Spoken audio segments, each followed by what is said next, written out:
তাহলে ফার্স্ট হচ্ছে কি আমাদের যে মেরিট লিস্টটা হবে সেটা কিন্তু কারো হায়ার সেকেন্ডারি মার্কস বা মাধ্যমিকের বা সেকেন্ডারি মার্কস বা যে কোনো বোর্ডে হোক না কেন বা হচ্ছে গ্রাজুয়েশনের মার্কস ওটা ভ্যালু করছে না। সেই ক্ষেত্রে এন্ট্রান্স এর মার্কসটা আছে। এবার এই ক্ষেত্রে হচ্ছে কি কাউন্সিলিং যখন হবে, কারো যদি এন্ট্রান্স এর সেম মার্কস থাকে সেই ক্ষেত্রে কি ক্রাইটেরিয়া দেখা হবে সেটা একবার দিচ্ছি। নেক্সট হচ্ছে selection will be state the basis of মেরিটের উপরে হবে, এবং যতক্ষণ পর্যন্ত হচ্ছে কি অ্যাভেলেবিলিটি অফ সিটস থাকবে ততক্ষণ পর্যন্ত কিন্তু হচ্ছে ই কাউন্সিলিং চলবে। আচ্ছা, কাউন্সিলিং এর প্রসেস এখন আমাদের জেনে লাগবে। নেক্সট হচ্ছে কি আমাদের ability of seats. Ability of seats এর মধ্যে আমাদের যেটা আছে, ডিপার্টমেন্ট অফ ল তে যেটা সিটস রাখা হচ্ছে সেটা হচ্ছে গিয়ে তোমার নাম্বার অফ সিটস রাখা হচ্ছে অনার্স এর জন্য 60 প্লাস হচ্ছে গিয়ে 6 ইডাব্লিউএস। আচ্ছা, ইডাব্লিউএস এর ব্যাপারটা বলি। ইডাব্লিউএস কিন্তু যাদের আছে তাদের আমি এটা মানে আনঅফিসিয়াল কথা বলছি যে তাদের কিন্তু সিলেকশন হয়ে যাবে এবং গভর্নমেন্ট কলেজ, কারণ ইডাব্লিউএস খুব মানে কম নাম্বার অফ ক্যান্ডিডেটস থাকে। আমার কথা ক্লিয়ারলি বোঝা যাচ্ছে এবং স্ক্রিনশট দেখা যাচ্ছে? হ্যালো? ওকে ওকে ওকে। আমি মানে পরপর সমস্ত নোটিফিকেশন ডিসকাশন করতে যাবো ক্রোনোলজিক্যালি। এবার দেখো, আমাদের যে হচ্ছে গিয়ে এই বছর তোমার অনার্স হচ্ছে গিয়ে আগে আগে কি হতো বলতো? আগে হচ্ছে গিয়ে তোমার first semester, second semester, fourth semester অব্দি, মানে ফার্স্ট সেকেন্ড থার্ড ফোর্থ অব্দি মার্কসটা অ্যাড, এবং মার্কস অ্যাড হয়ে এবং হচ্ছে হায়ার সেকেন্ডারি মার্কসটাকে মানে যোগ করা হতো। তারপরে গিয়ে হচ্ছে গিয়ে তোমার একটা মেরিট লিস্ট তৈরি করা হতো অনার্স এর জন্য, মানে যারা ফিফথ সেমিস্টারে উঠতো তারা শুধুমাত্র হচ্ছে অনার্স এর জন্য অ্যাপ্লাই করতে পারতো। এখন সেই জিনিসটা চেঞ্জ করা হয়েছে, এখন চেঞ্জ করে সেটাকে এখন থেকেই কিন্তু হচ্ছে গিয়ে তোমার ডাইরেক্ট কিন্তু মানে কি বলবো, অনার্স এর জন্য তুমি ফার্স্ট থেকে এন্ট্রান্সের মার্কসের উপর বেসিসে অনার্স পেতে পারো। আচ্ছা, এবার অনার্স এর কিছু সুবিধা অসুবিধা আছে। যদি তুমি পরবর্তীকালে ক্যালকাটা ইউনিভার্সিটিতে মাস্টার ডিগ্রি করো সেখানে ডাইরেক্ট অ্যাডমিশনের একটা সুযোগ থাকে। তো এরকম কয়েকটা হচ্ছে পজিটিভ প্রোস এন্ড কনস তো আছে, সেই দিকে আমি যাচ্ছি না। নেক্সট হচ্ছে ক্যালকাটা ইউনিভার্সিটির যেটা নিজস্ব ডিপার্টমেন্ট অফ ল, সেখানে জেনারেল ক্যান্ডিডেট মানে সিট ইনক্রিজ করা হচ্ছে। তাহলে 120 আগে টোটাল ছিল, অনার্স স্পেসিফিক্যালি ছিল না। এখন অনার্স এর জন্য হচ্ছে গিয়ে তোমার 66 টোটাল বার্ড, এবং হচ্ছে গিয়ে 6টা ইডব্লিউএস সিট এসছে। আর ইডব্লিউএস সিটে কিসের করে বেস করা হয়, মানে যা টোটাল সিট থাকবে তার 10%। তাহলে হচ্ছে কি আমি যদি 60টা সিট থাকে, 60 সিট থাকে, তাহলে 10% সিক্স। আর ইডব্লিউএস এর জন্য যদি 120 জেনারেলের জন্য হাফিয়া কলেজে সিট থাকে, তাহলে হচ্ছে গিয়ে তোমার মানে জেনারেল বলতে যে মানে জেনারেল কোর্স এর কথা বলছি, জেনারেল ক্যান্ডিডেটদের কথা বলছি না। যার যা ডাউট আছে আমি সেটা মানে ডিসকাশনের পরে করবো। আমি আমি আমি সব কোশ্চেন আগে আমরা একটু এটা ডিসকাশন করে নিই। তো আর হচ্ছে কি 12টা হচ্ছে গিয়ে তোমার সিক্স আছে ডাব্লিউএস এর জন্য।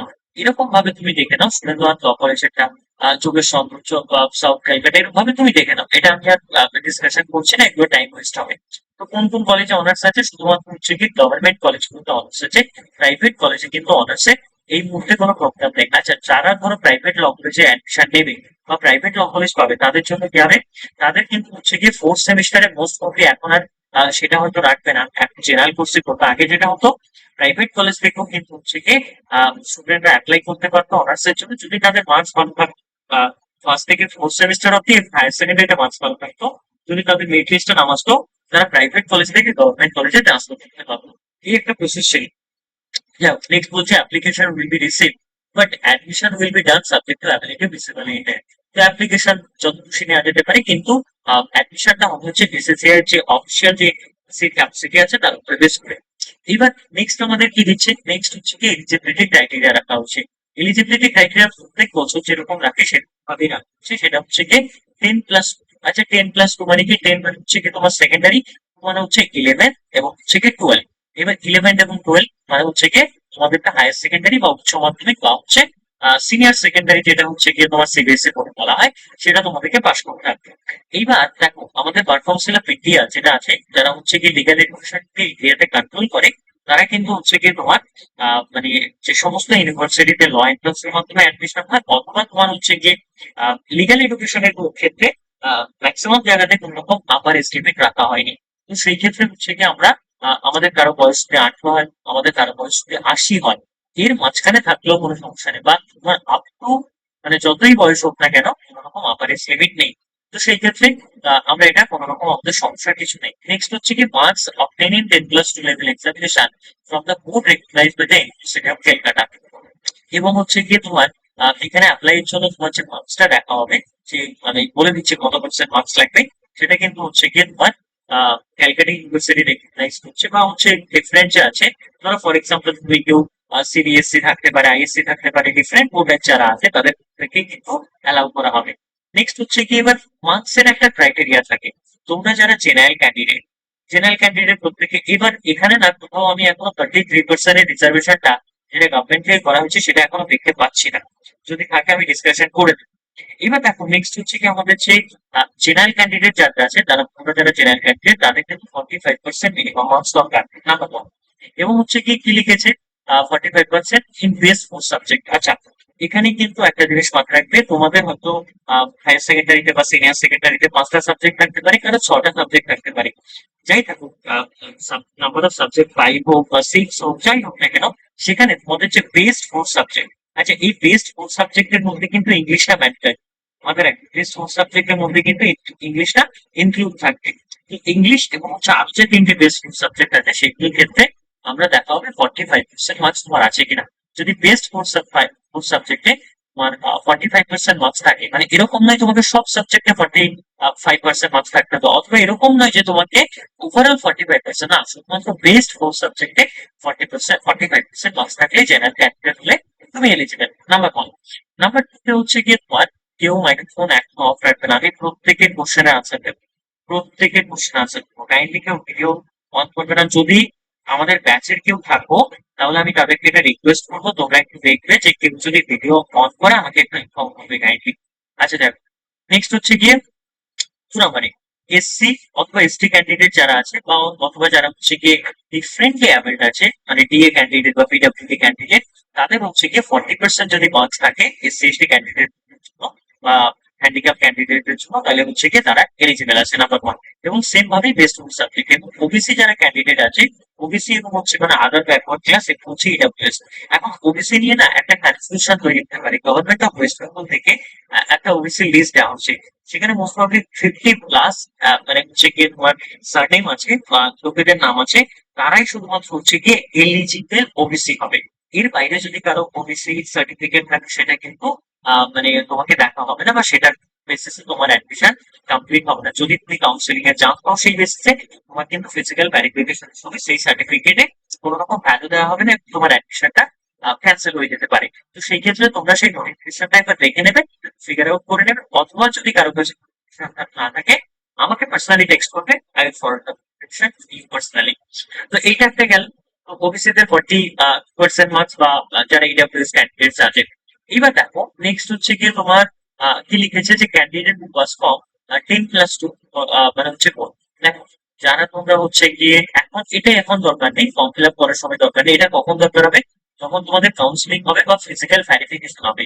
একটা ইকুইভ্যালেন্স সার্টিফিকেট, মানে যারা ওয়েস্ট বেঙ্গল বোর্ড থেকে পাস করছো, সে ওয়েস্ট বেঙ্গল বোর্ডের হিন্দি মিডিয়াম হতে পারে, ওয়েস্ট বেঙ্গল বোর্ডের নেপালি মিডিয়াম হতে পারে, বাংলা মিডিয়াম হতে পারে, বা ওয়েস্ট বেঙ্গল বোর্ডের ইংলিশ মিডিয়াম স্কুল হতে পারে, যেখান থেকেই পাস করে না কেন ডব্লিউবি সিএসসি এক্সাম, তাহলে বলছে যে হচ্ছে গিয়ে আদার দেন ডব্লিউবি সিএসসি। তো সেই ক্ষেত্রে কিন্তু হচ্ছে গিয়ে বা আইএসসি হোক বা সিবিএসসি হোক বা হচ্ছে রবীন্দ্র মুক্ত বিদ্যালয় যেটা হোক বা এনআইএস হোক, এগুলো থেকে পাস করলে তোমাদেরকে কোনো রকম ইকুইভ্যালেন্স সার্টিফিকেটের দরকার নেই। কিন্তু তোমরা যদি আদার স্টেট থেকে হয়, হ্যাঁ, এখানে অনেক স্টুডেন্টরা থাকতে পারে যারা ঝাড়খণ্ড থেকে এক্সাম দেয়, আসাম থেকে, ত্রিপুরা থেকে বা অন্য কোনো স্টেট থেকে থাকতে পারে, তাহলে সেই ক্ষেত্রে কিন্তু হচ্ছে, বা এর বাইরে যদি কোনো রকম বোর্ড থাকে, তাহলে সেই ক্ষেত্রে কিন্তু হচ্ছে তোমাদের একটা ইকুইভ্যালেন্স সার্টিফিকেটের কথা লাগবে। এবার আমাদের মধ্যে অনেক ক্যান্ডিডেট আছে যারা মাদ্রাসা বা ফাজিল বোর্ডের স্টুডেন্ট, তো সেই ক্ষেত্রে যেহেতু এটা মেনশন করে নেই, হয়তো বা মাদ্রাসা বা ফাজিল বোর্ড থেকেও তোমার লাগতে পারে। এবার যদি মাদ্রাসা বা ফাজিল বোর্ডটা যদি সিএইচএস এর আন্ডারে আসে তাহলে লাগবে না। এটা আমরা দেখলাম।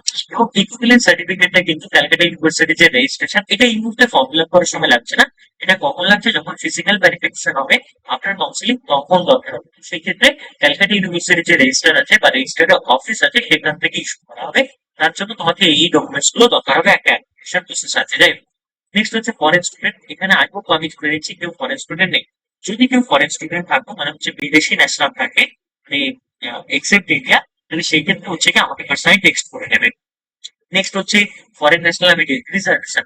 রিজার্ভেশন আগে থেকে যেটা ছিল সেটাই স্টেট গভর্নমেন্টের, বেঙ্গল গভর্নমেন্টের হচ্ছে গিয়ে ওটা অনুযায়ী, সেটা হচ্ছে যত পার্সেন্ট মানে যতটা টোটাল সিট থাকবে তার 22% হচ্ছে গিয়ে এসসি দের জন্য, এসটি দের জন্য হচ্ছে গিয়ে 6%, ওবিসি দের জন্য হচ্ছে গিয়ে তোমার 7%, আর ইডব্লিউএস দের জন্য বললাম অ্যাডিশনালি 10%। মানে কি, টোটাল সিট যদি 100 হয়, এর মধ্যে 10% না, এর পরে 10%, মানে তখন টোটাল সিট হয়ে যাবে 110। মানে বাকি যে 10টা সিট এক্সট্রা হলো, সেটা ইডব্লিউএস দের ক্যান্ডিডেট জন্য। যদি কোনো কলেজে 120 সিট থাকে, তাহলে তারপরে অ্যাডিশনালি 10% আসবে, মানে 12টা সিট এক্সট্রা হচ্ছে ইডব্লিউএস রাখা হবে। এটা হচ্ছে লেখা হচ্ছে ইডব্লিউএস ডে অ্যাডিশনাল, এবং PWD candidates as per state government 5% ওটা আছে। এইবার চলে আসো হচ্ছে অ্যাপ্লিকেশন ফিস। অ্যাপ্লিকেশন ফিস যেমন 2023-তে। আচ্ছা, সবাই বুঝতে পারছে ব্যাপারগুলো?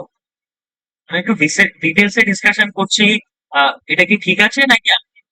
আমি ডিটেলসে ডিসকাশন করছি, নাকি আমি ডিটেলসে ডিসকাশন করছি, এটা কি ঠিক আছে নাকি শর্টকাট বলবো? ঠিক আছে। তো দেখো, এইবার 2023-তে যেটা ছিল, সেই ক্ষেত্রে তখন এসসি এসটি দের জন্য মানে 200 বা 250 দিত। আর তারপরে 2023 অনেকটা এরকমই ছিল।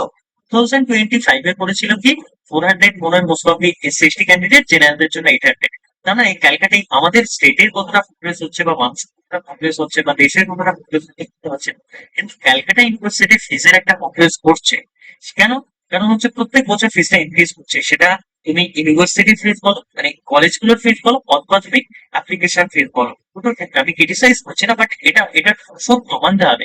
কারণ ক্যালকাটা ইউনিভার্সিটি এই বছর যেটা করছে, তোমরা যারা এসসি এসটি অথবা পিডব্লিউডি ক্যান্ডিডেট, তাদের জন্য কিন্তু 500 ফিস রাখা হয়েছে পে করার সময়, এবং হচ্ছে গিয়ে অথরাইজ সার্টিফিকেটের যদি থাকে, যারা হচ্ছে গিয়ে ওবিসি ইডব্লিউএস এবং হচ্ছে গিয়ে জেনারেল ক্যান্ডিডেট, তার জন্য 1000 টাকা ফিস। তো এইটা একটু মাথায় রাখবে। আমি বলবো কেউ ফিসটার জন্য হচ্ছে গিয়ে পরীক্ষা দেওয়া থেকে পিছিয়ে পড়বে না, বা ফিসটা অ্যাপ্লিকেশন ফিসটা অনেকটা বেশি বলে এটা করতে যাবে না। আমি মানতে বুঝতে পারছি, কারণ যদি 5 টাকা ইনকাম না থাকে তার কাছে 500 টাকাটা অনেকটা বেশি। এটা সত্য, কিন্তু তবুও আমি চেষ্টা করবো বা তোমরা চেষ্টা করবে থেকে at any cost form fill আপটা করে এক্সাম অব্দি পার্টিসিপেট করার। হ্যাঁ, যাও। এইবার একটা ব্যাপার, নেক্সট হচ্ছে সাবমিশন অফ অনলাইন অ্যাপ্লিকেশন। তো online application fee will be through the online mode হবে অ্যাপ্লিকেশন। তোমাদের এর জন্য অনলাইন অ্যাপ্লিকেশন, এটা নিয়ে অনেক কনফিউজ থাকে যে আমাদের কি কোথাও অফিসে যেতে হবে, আমাদেরকে কি কলকাতায় আসতে হবে, আমাদেরকে ইউনিভার্সিটি অফ ক্যালকাটার মেইন ক্যাম্পাসে আসতে হবে, অথবা আমাদেরকে কি হচ্ছে কি হাজরা ক্যাম্পাসে আসতে হবে। কোথাও যেতে হবে না। কি বললাম? অনলাইন অ্যাপ্লিকেশন হবে। অনলাইন মানে বাড়িতে বসে অ্যাপ্লিকেশন হবে। এইবার অনলাইন অ্যাপ্লিকেশনের জন্য তোমাদেরকে আমি কি করবো, আমি বলে দিচ্ছি কোথাও তোমাদেরকে যেতে হবে। তোমরা তো অপশন আছে, হয় তোমাদের নিয়ার বাই সাইবার ক্যাফেতে যেতে পারো, অনলাইন অ্যাপ্লিকেশন হতে পারে, তুমি তোমার পিসি ল্যাপটপ বা হচ্ছে কি তুমি তোমার থেকে করতে পারো, অথবা অথবা আমি অপশনাল রাখছি, আমি আমাদের যে এলসিএ সাইবার ক্যাফে বলে একটা নাম্বার আমি প্রোভাইড করবো, মেবি হচ্ছে গিয়ে কালকে সকালে। তো সেই ক্ষেত্রে সেই নাম্বারেও যদি কন্ট্যাক্ট করো, তাদেরকে অনলাইন অ্যাডমিশনের ব্যাপারে যা যা গাইডেন্স দরকার, ফর্ম ফিল আপ রিগার্ডিং যা যা কোশ্চেন আছে, যা যা গাইডেন্স দরকার, সেখান থেকে প্রোভাইড করা হবে। ফর্ম ফিল আপ রিগার্ডিং মানে কোনো মানে অনলাইন অ্যাপ্লিকেশন প্রসেসে কোনো যদি গ্লিচ হয়, সেক্ষেত্রে আমি তোমাদেরকে ওই নাম্বারটা প্রোভাইড করবো। এইটা এই অব্দি গেল। নেক্সট হচ্ছে ক্যান্ডিডেট হ্যাজ টু, আচ্ছা এটা তো অনলাইনে হলো, ফি অ্যাপ্লিকেশন ফি এবং application. Candidate has to submit online application with all colleges instituted and part of order of preference with honors application process. আচ্ছা, আমি এইটা খুব গুরুত্বপূর্ণ, প্রেফারেন্সটা খুবই গুরুত্বপূর্ণ। কেন বলছি প্রেফারেন্সটা খুবই গুরুত্বপূর্ণ? এইটা কিন্তু এই জন্য আমি বলছি যে প্রেফারেন্সটা গুরুত্বপূর্ণ, কারণ প্রেফারেন্সের জন্য কিন্তু তোমার কাউন্সিলিং ডিপেন্ড করছে, এবং তোমার কাউন্সিলিং এর উপর বেস করে কিন্তু তোমার কলেজ ডিপেন্ড করছে। তাহলে সেই ক্ষেত্রে একটা যদি মিস্টেক হয়, একটা মিস্টেকের ফলে তোমার কিন্তু হচ্ছে গভর্নমেন্ট কলেজ থেকে প্রাইভেট কলেজ হয়ে যাওয়ার পসিবিলিটি থাকতে পারে। একটা তোমার ভুলের জন্য কিন্তু হচ্ছে প্রাইভেট কলেজ থেকে আবার গভর্নমেন্ট, মানে সরি, ভুলের জন্য তোমার প্রাইভেট কলেজ থেকে গভর্নমেন্ট আসবে না, তো প্রাইভেট থেকে আরেকটু বেশি ফিজে প্রাইভেটে চলে যেতে পারে। এর জন্য আমি তোমাদেরকে এটা রিকোয়েস্ট করবো বা অ্যাডভাইস করবো, অ্যাজ এ তোমাদের যদি গাইড বলো বা যে যাই মনে করো না কেন, তো সেই ক্ষেত্রে তোমরা একটু খাতা পেন নিয়ে বসো, তাহলে নোট ডাউন করতে প্রেফারেন্সটা সুবিধা হবে। ওকে, হয়তো এটাই হতে পারে আমাদের ফাইনাল ডিসকাশন। এরপরে হয়তো যতটাই ডিসকাশন মানে ডিসকাশন হবে আমাদের, আমরা হয়তো এতটা ডিটেলস এ ডিসকাশন করবো না। তো সেই ক্ষেত্রে আমি প্রেফারেন্সটা একবার বলে দিচ্ছি। দেখো, যদি কেউ, আমি ম্যাক্সিমাম স্টুডেন্টদেরকে ধরে দিচ্ছি মিডল ক্লাস ফ্যামিলি স্টুডেন্ট। এবার কেউ যদি উচ্চবিত্ত ফ্যামিলি বা একটু উন্নত ফ্যামিলি থেকে আসো, সেটা তো প্রত্যেকটা, আমি ধরে নিচ্ছি maximum middle class family student, তাদের কাছে ফিজটা ম্যাটার করে। আমি ধরে নিচ্ছি ম্যাটার করে, তো আমি সেইভাবে সাজিয়ে দিচ্ছি কলেজ। যদি তোমার কাছে ফিজটা ম্যাটার না করে, মানে তাহলে সেই ক্ষেত্রে তুমি নিশ্চিন্তে তোমার মতো করে হচ্ছে গিয়ে কলেজ চুজ করতে পারো। তবে আমি বলে দিচ্ছি কিরকম দেবে। এক নম্বরে তুমি রাখবে হচ্ছে গিয়ে ডিপার্টমেন্ট অফ প্রেফারেন্সে, ডিপার্টমেন্ট অফ ল, সি। আচ্ছা, বাকিরা স্ক্রিন দেখতে পাচ্ছ? তার মানে যে স্ক্রিন দেখতে পাচ্ছ না বা যারা স্ক্রিন দেখতে পাচ্ছ না তাদের কিছু ইন্টারনাল ইস্যু হচ্ছে বা ইন্টারনেটের ইস্যু হচ্ছে, কাইন্ডলি ডিসকানেক্ট করে আবার জয়েন করো। যাও, এবার একটু মাইক্রোফোন অফ রাখবে, না হলে বাকিদের সমস্যা হবে।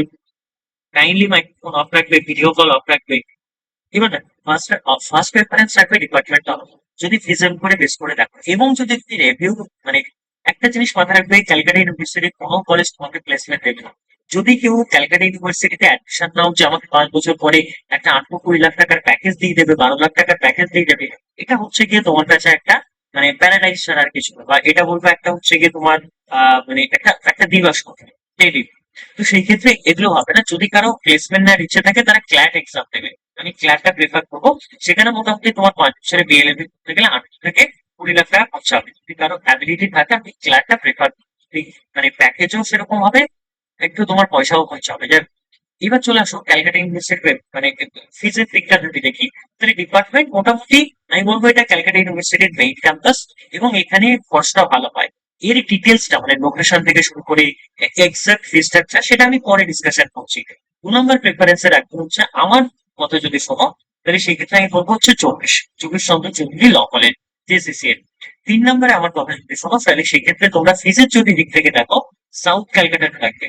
এখন সাউথ ক্যালকাটা শুনলে অনেকের আবার একটু মানে মেয়েদের সেফটি সিকিউরিটি প্রত্যেকটা গার্জিয়ান হোক বা মেয়েদের হোক একটু একটু একটু কোশ্চেন অ্যানালাইজ করে। তো সেই ক্ষেত্রে আমি এটা প্রত্যাশা করছি বা একসেপ্ট করছি যে হচ্ছে গিয়ে এটা এটা তোমাদের কনসার্নটা খুব ভালো কনসার্ন, কিন্তু মানে ওই ঘটনাটা ঘটে যাওয়ার পরে মানে গভর্নমেন্ট হোক, অথরিটি হোক, অ্যাপ্রোপ্রিয়েট অথরিটি প্রত্যেকে অনেকটা অনেকটা হচ্ছে গিয়ে কশিয়াস তোমাদের সেফটি সিকিউরিটির ব্যাপারে। তো সেই ক্ষেত্রে হ্যালো, আচ্ছা, কারো কি কোনো ইস্যু হচ্ছে? ঠিক আছে, দেখ, তো সাউথ, ঠিক আছে, অ্যাপ্রোপ্রিয়েট অথরিটি যারা আছে আমি তো অ্যাসিওর করতে পারি না। তো আমি এটা বলতে পারি বা যা পরিস্থিতি এখন দেখা যাচ্ছে ওই ঘটনাটা ঘটে যাওয়ার পরে সাউথ ক্যালকাটা এখন মোটামুটি পরিস্থিতি ঠিকঠাক আছে, বা আশা করি সেফটি সিকিউরিটি নিয়ে কম্প্রোমাইজ করা হবে না। আমি অ্যাসিওর করছি না, বাট এটা আমরা আশা করতে পারি। যে সাউথ ক্যালকাটা রাখতে পারো ফিজের দিক থেকে। 4 নম্বরে রাখবে হচ্ছে গিয়ে তুমি সুরেন্দ্রনাথ ল কলেজ। তো এইটা তুমি রাখতে পারো গভর্নমেন্টের ক্ষেত্রে। এবার যদি তুমি প্রাইভেটের ক্ষেত্রে চলে আসো, যদি ফিজের দিক থেকে দেখো তোমাদের ফ্যামিলিতে যদি কেউ ওয়েস্ট বেঙ্গল পুলিশ বা তোমাদের ফ্যামিলিতে কেউ যদি কলকাতা পুলিশ বা হচ্ছে এক্স পুলিশ পার্সোনাল থাকে, বাবা মা, গ্র্যান্ড মা, গ্র্যান্ড পা, কেউ যদি থেকে থাকে, তাহলে সেক্ষেত্রে তোমরা কলকাতা পুলিশে কিন্তু 80% যে কলকাতা পুলিশ মানে KPLI, কলকাতা পুলিশ ল ইনস্টিটিউট, সেখানে কিন্তু 80% রিজার্ভ থাকবে। তো আমি বলবো যারা মানে কলকাতা পুলিশে মানে যাদের ফ্যামিলিতে নেই, তারপরেও তো 20% সিট আছে জেনারেলদের, মানে জেনারেল মিনস হচ্ছে গিয়ে যাদের ফ্যামিলি থেকেও পুলিশের সার্ভিস করে না, তাদের জন্য আছে। তো সেটার ফিজ হচ্ছে গিয়ে প্রাইভেট কলেজের মধ্যে 12K পার, মানে 12,000 টাকা হচ্ছে গিয়ে তোমার পার্সেন্ট। তো সেই ক্ষেত্রে সেটাকে প্রাইভেট কলেজের দিক থেকে দেখতে গেলে ফিফথ প্রিফারেন্স তুমি রাখতে পারো, এটা নোট ডাউন করে রাখতে পারো। নেক্সট হচ্ছে সিক্স প্রিফারেন্স, তুমি যদি ফিজের দিক থেকে দেখো তাহলে HDLC কে রাখতে পারো। সেভেন প্রেফারেন্স যদি তুমি কলকাতার মধ্যে দেখো তাহলে তুমি শ্যামবাজারকে রাখতে পারো। এইট প্রেফারেন্স যদি তুমি তাহলে আমি বলবো হচ্ছে গিয়ে তোমার জর্জটা বেশ ভালো। আর যদি হচ্ছে গিয়ে তোমার নাইন প্রেফারেন্স রাখো, আর কটা আছে, 9, 10, 11, 12, তো এইভাবে সমান তুমি রাখতে পারো। আমি একটা জিনিস বলছি, ক্যালকাটা ইউনিভার্সিটির মধ্যে সবচেয়ে বেশি ফিস হচ্ছে হেরিটেজ ল কলেজ। বাকি কলেজগুলোর ব্যাপারে আমি ডিসকাশন করছি না, ওগুলো আগে পরে তুমি যেভাবে দাও অল আর সেম, মানে প্রাইভেট কলেজেস সব হচ্ছে সেম। হ্যাঁ, মানে হচ্ছে সেম সেম বাট ডিফারেন্ট। তবে হেরিটেজ ল কলেজের ফিসটা সবচেয়ে বেশি, একটু ভেবে চিন্তে দেবে। হ্যাঁ, ওখানে একটা শো অফ হয়, ওখানে একটা মানে ঠিক আছে, একটা একটা একটা ক্যাটাগরি, একটা ক্লাসের স্টুডেন্টরা পড়ে যারা ওটা অ্যাফোর্ড করতে পারে, খুবই ভালো। কিন্তু ওর ফিসটা কিন্তু একটু বেশি, মানে 40,000 পার সেমিস্টার। তো এটা হয়তো অনেক অ্যাফোর্ড করতে পারবে না। তো সেই ক্ষেত্রে এটা একটু দেওয়ার ক্ষেত্রে একটু ভাববে। যাই হোক, এইটা গেল হচ্ছে কি কলেজ প্রেফারেন্সের ক্ষেত্রে। আচ্ছা, নেক্সট হচ্ছে এগুলো একটু পড়ে নেবে, এগুলো তেমন কিছু গুরুত্বপূর্ণ ব্যাপার নয়। মানে ধরো ফর এক্সাম্পল তুমি একটা কি হবে, ধরো তুমি, আমি ধরে নিলাম তুমি 70 স্কোর করলে। এবার 70 স্কোরে কিভাবে মানে মেরিট লিস্ট আসবে, ফার্স্টে দেখা হবে তোমার 70 স্কোরে তুমি ডিপার্টমেন্ট পাচ্ছ কিনা। যদি না পাও তখন যোগেশ দেখাও, মানে ফার্স্ট প্রেফারেন্সটা ফার্স্টে দেখাও। পাচ্ছ না, যোগেশ দেখাবো, যোগেশে হচ্ছে না, তাহলে সাউথ ক্যালকাটা যদি হয় তাহলে সাউথ ক্যালকাটা তোমাকে দেওয়া হবে। এরকম ভাবে আসবে। কেউ ধরো হচ্ছে কি 50 পেল, তো তার দেখা যাচ্ছে এক থেকে আসলো, দেখে দেখে আসলো, হলো না হলো না, তারপরে দেখা যাচ্ছে সে হচ্ছে এসডিএলসি পাচ্ছে, 6 নম্বর প্রেফারেন্সে কলেজটা পাচ্ছে। এইভাবেই হয়। তো এটার কথাই এখানে গল্পের আকারে লিখছে আমি, তোমাদের টাইম ওয়েস্ট করছি না। তো এইটা একটা হচ্ছে কি আমাদের প্রেফারেন্সের ব্যাপারে গেল। আচ্ছা, এই অবধি প্রত্যেকের ক্লিয়ার? এই অবধি যদি কারো কোনো কোশ্চেন থাকে বল। এইটুখানির মধ্যে আমি যা ডিসকাশন করেছি তার মধ্যে কোশ্চেন করবে। বাকি কোশ্চেন আমি শেষে নেব।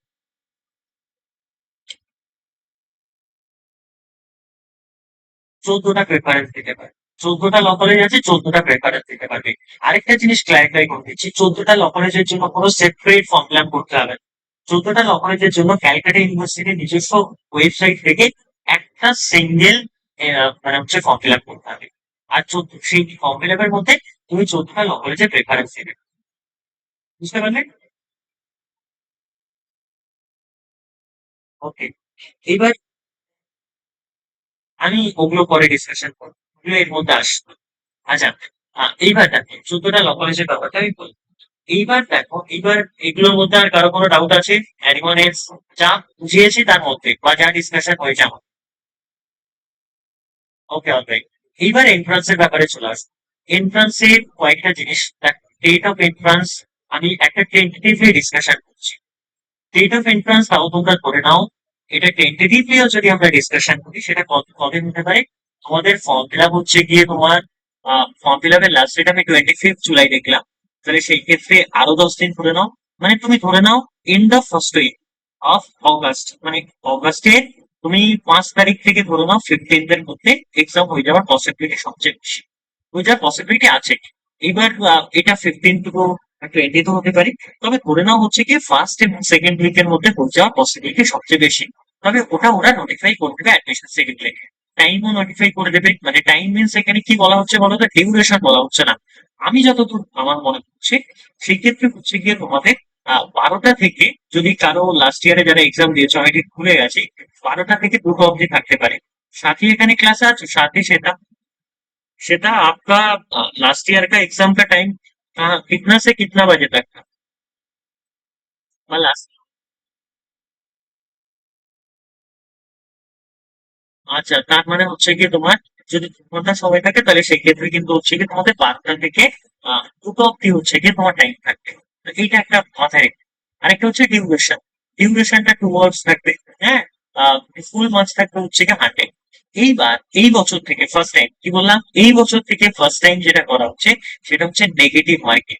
এখন নেগেটিভ মার্কিং থেকে কিভাবে বাঁচবে, নেগেটিভ মার্কিং থেকে কিভাবে অ্যাভয়েড করা যায়, সেগুলো আমি দরকার হলে আলাদা ক্লাস, আলাদা ভিডিও, আলাদা সেভাবে গাইড করবো। সেইটা এখানে কত কিছু ডিসকাশন করতে গেলে বেশি টাইম লাগবে। দেখ, যদি বলা হচ্ছে যদি তুমি একটা কোশ্চেন ঠিক করো তাহলে তুমি +1 মার্কস পাবে। যদি হচ্ছে গিয়ে তুমি একটা কোশ্চেন ভুল করো তাহলে 0.25 মার্কস কিন্তু তোমার ডিডাক্ট করে নেওয়া হবে। এবং যদি হচ্ছে গিয়ে যেগুলো কোশ্চেন গুলোতে তুমি মানে পারফর্ম করবে না, আনসার করবে না, সেগুলোর জন্য তোমাকে 0 দেওয়া হবে, মানে কোনো নেগেটিভ মার্কস দেওয়া হবে না। তোমার কোনো মার্কসও দেওয়া হবে না, নেগেটিভও দেওয়া হবে না, সেখানে 0 পাবে, মানে কোনো মার্কস অ্যাড হবে। এবার আমি একটা এক্সাম্পল দিয়ে তোমাদেরকে বলছি। ধরো কোনো একটা এক্সাম হচ্ছে, কোনো একটা এক্সাম XYZ এক্সামটার নাম। এবার এর টোটাল হচ্ছে কি একটা ক্যান্ডিডেটের নাম হচ্ছে এবিসি, XYZ হচ্ছে এক্সামের নাম। টোটাল কোশ্চেন এসছে 100 এবং সেই কোশ্চেনে নেগেটিভ মার্কিং আছে। তাহলে সে ধরো অ্যাপিয়ার করেছে 50 question, for example say appear করেছে 50 কোশ্চেন। তাহলে অ্যাপিয়ার করেছে কতগুলো কোশ্চেন? 50 কোশ্চেন। আচ্ছা, এইবার ধরো 50 কোশ্চেন অ্যাপিয়ার করছে, আর 50 কোশ্চেন কিন্তু সে অ্যাপিয়ার করেনি। বুঝতে পারলে? এবার এই 50 কোশ্চেন অ্যাপিয়ার করেছে, এর মধ্যে ঠিক হয়েছে তোমার 30 কোশ্চেন, আর রং আনসার হয়েছে কতগুলো? রং আনসার হয়েছে 20 কোশ্চেন। তাহলে তার স্কোরটা কত হবে? এটা একটা কোশ্চেন। মানে নেগেটিভ মার্কিং যদি থাকে, ভালো করে বোঝো, এই 50 কোশ্চেন সে অ্যাপিয়ার করেনি, তার জন্য সে 0 মার্কস পাবে। মানে সে কোনো মার্কসই পাবে 50 কোশ্চেন অ্যাপিয়ার করেনি বলে। Number one. এবার এই 50 কোশ্চেন অ্যাপিয়ার করছে না, তাহলে কত পাওয়ার কথা? যদি নেগেটিভ মার্কস না থাকে তাহলে সেক্ষেত্রে তার 30 পাওয়ার কথা। কারণ সে 30টা ঠিক করেছে, 20টা ভুল করছে। এইবার যদি নেগেটিভ মার্কসিং থাকে, 30 ধরো সে পেল, কিন্তু এখানে হচ্ছে 20 কোশ্চেন হয়েছে। তাহলে পার কোশ্চেনে যদি 0.25 কাটা যায়, তাহলে 20 কোশ্চেনের জন্য আমাদের কত কাটা যাবে? ধরো 4টে কোশ্চেনের জন্য 1 নাম্বার, তার মানে হচ্ছে গিয়ে তোমার 5 নাম্বার কিন্তু কাটা যাবে, তাই তো? 5 মার্কস কাটা যাবে, তাহলে 30 সে পেয়েছিল, আর 20টা কোশ্চেন ভুল করার জন্য তার আরো 5 মার্কস ডিডাক্ট করা হবে। তাহলে সে টোটাল স্কোর কত আসবে? 25 আউট অফ 100। এটা হচ্ছে গিয়ে আমি বলে দিই। তো এইটা এইভাবেই কাউন্ট করা হয়, এটা বুঝতে পারলে?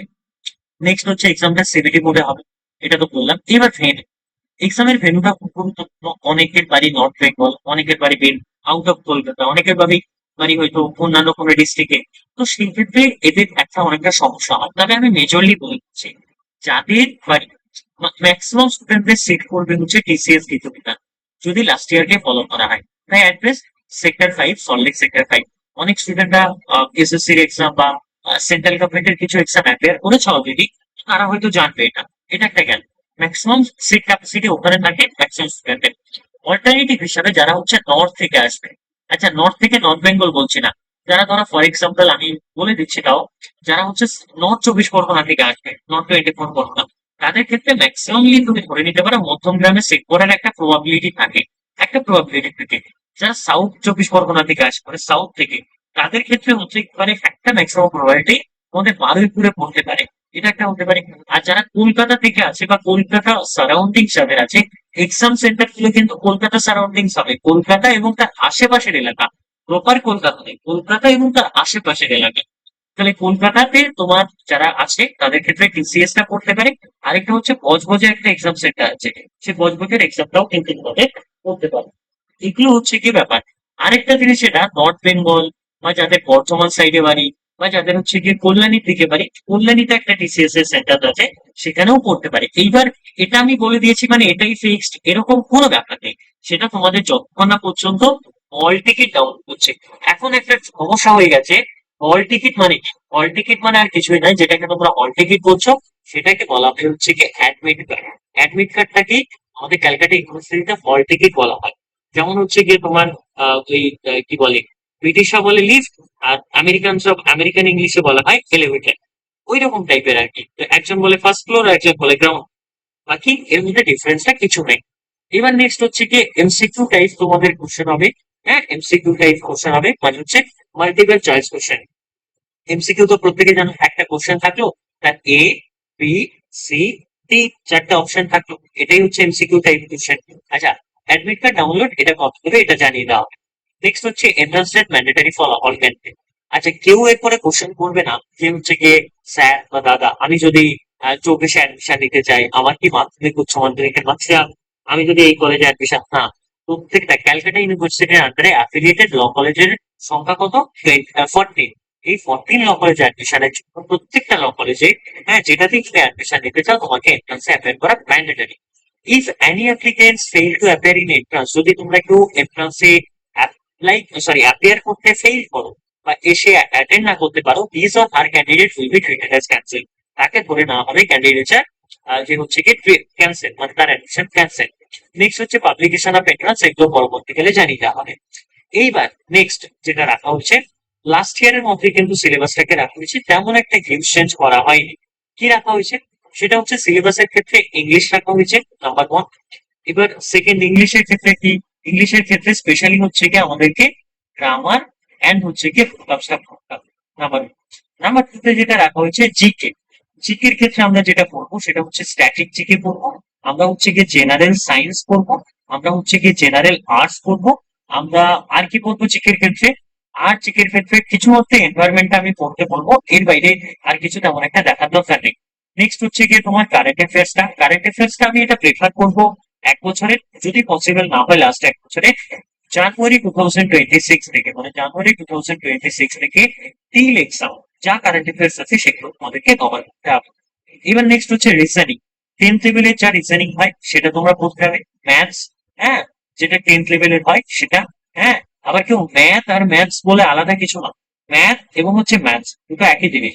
একটা ব্রিটিশরা ইউজ করে, একটা হচ্ছে আমেরিকানরা ইউজ করে। এইটা হচ্ছে ব্যাপার। নেক্সট হচ্ছে কনস্টিটিউশনের পোর্শন। কনস্টিটিউশনের পোর্শনটা আলাদা করে কিছু বলা নেই, কনস্টিটিউশন মানেই হচ্ছে ইন্ডিয়ান পলিটিক্স। ইন্ডিয়ান পলিটির মধ্যে যা যা আসবে সেটা কনস্টিটিউশনের পোর্শন থেকে আসবে, এটা একটা। এর বাইরে যেটা ডিসাইড করা হয়নি সেটা হচ্ছে লিগ্যাল অ্যাপটিটিউডের পোর্শন। লিগ্যাল অ্যাপটিটিউডের পোর্শন খুবই সিলেক্টিভ পড়তে হয়, তেমন একটা ডিটেলসে কেউ পিএনএস, ক্রিমিনোলজি, সিভিল জাস্টিস এই সমস্ত জিনিস পড়তে যাবে না, এগুলো পরীক্ষায় ঘুরতে আসবে না। তো সেই ক্ষেত্রে এগুলো অ্যাভয়েড করবে, সিলেক্টিভ কিছু করতে হবে। যাই হোক, এবার বলছে হল ticket generation. Based on the data submitted এই হল টিকিট ইজ অটোমেটিক্যালি জেনারেট হয়ে যাবে এবং সেটা তোমরা এন্ট্রান্সে বুঝতে পারবে। এটা মানে টাইম অনুযায়ী তোমরা বুঝতে পারবে। এবার এই ইম্পর্টেন্ট কিছু ইনস্ট্রাকশন দিয়েছে। ইম্পর্টেন্ট ইনস্ট্রাকশনের মধ্যে আমি এগুলো একটু তাড়াতাড়ি ফাস্ট করে দিচ্ছি, এগুলো তেমন কিছু গুরুত্বপূর্ণ না। মানে হল টিকিট নিয়ে যেতে হবে, তো ছবি নিয়ে যেতে হবে, আধার কার্ড নিয়ে যেতে হবে, এক্সামে 30 মিনিট আগে যেতে হবে, হ্যাঁ হল টিকিটে প্রিন্ট আউট করতে হবে, সিবিটি মুডে এক্সাম হবে, হ্যাঁ তারপরে হচ্ছে 100 মার্কসের এক্সাম, এগুলো অলরেডি ডিসাইড করেছি, আমরা ডিসকাশন করছি। পিডব্লিউডি যারা থাকবে মানে হ্যান্ডিক্যাপ, তাদের জন্য এক্সট্রা 20 মিনিট পার আওয়ারের জন্য দেওয়া হবে। হ্যাঁ এগুলো তো বললাম। হ্যাঁ এবং হচ্ছে গিয়ে তোমার একটা ডেমো লিঙ্ক হচ্ছে গিয়ে ইউনিভার্সিটি অফ ক্যালকাটার ওয়েবসাইটে দিয়ে দেওয়া হবে, সেটা তোমরা দেখতে পারো। এবং হচ্ছে গিয়ে তোমার কাউকে লিভ করতে দেওয়া হবে না যতক্ষণ না পর্যন্ত এক্সাম কমপ্লিট হচ্ছে। এগুলো গল্প, এগুলো একটু দেখে নিও। নেক্সট হচ্ছে ক্যান্ডিডেট ভেরিফিকেশন হবে, তারপরে এলিজিবল ক্যান্ডিডেট ইনফরমেশন। তারপর হচ্ছে no chance of test center will be লিখেছে নো। ও আচ্ছা, যদি তোমাকে কোনো রকম টেস্ট সেন্টার দিয়ে দেয়, মানে ধরো তোমাকে টিসিএস গেট অভিধান দিল, সেটা চেঞ্জ করার বা সেটাকে তোমার অল্টার করার কোনো রকম তোমার কাছে অপশন নেই, এটা জেনে রাখলে।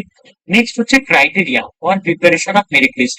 প্রিপারেশন অফ মেরিট লিস্টের ক্ষেত্রে আমি যেটা বলছি, এটাই মনে রাখা হয়েছে লাস্ট ইয়ারের মতো, কি লিখেছে strictly basis on marks obtained arranged. আচ্ছা আমি একটা এক্সাম্পল বলে দিচ্ছি।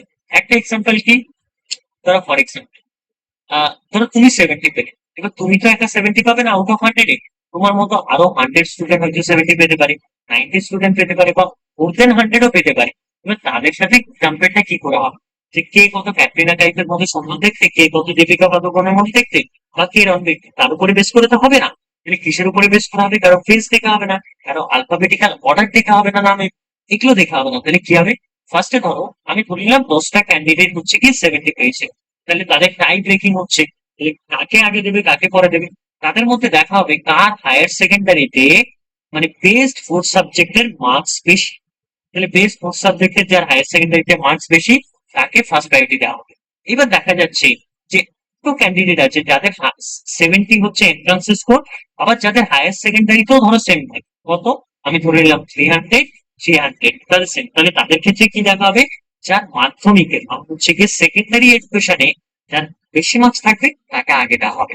যদি সেকেন্ড টাইম টাই হয় এবং থার্ড টাইম যদি টাই হয়, তাদের এন্ট্রান্সের মার্কস সেম, মাধ্যমিকের মার্কস সেম, মানে তারপরে হচ্ছে কি সরি হায়ার সেকেন্ডারিতে মার্কস সেম এবং মাধ্যমিকের মার্কস সেম, সেই ক্ষেত্রে তাদের ক্ষেত্রে হচ্ছে কম্পিউটার অনুযায়ী যে আলফাবেটিক্যাল অর্ডার দেবে, বা কম্পিউটার যাকে আগে দেবে তাকে আর যাকে পরে দেবে তাকে।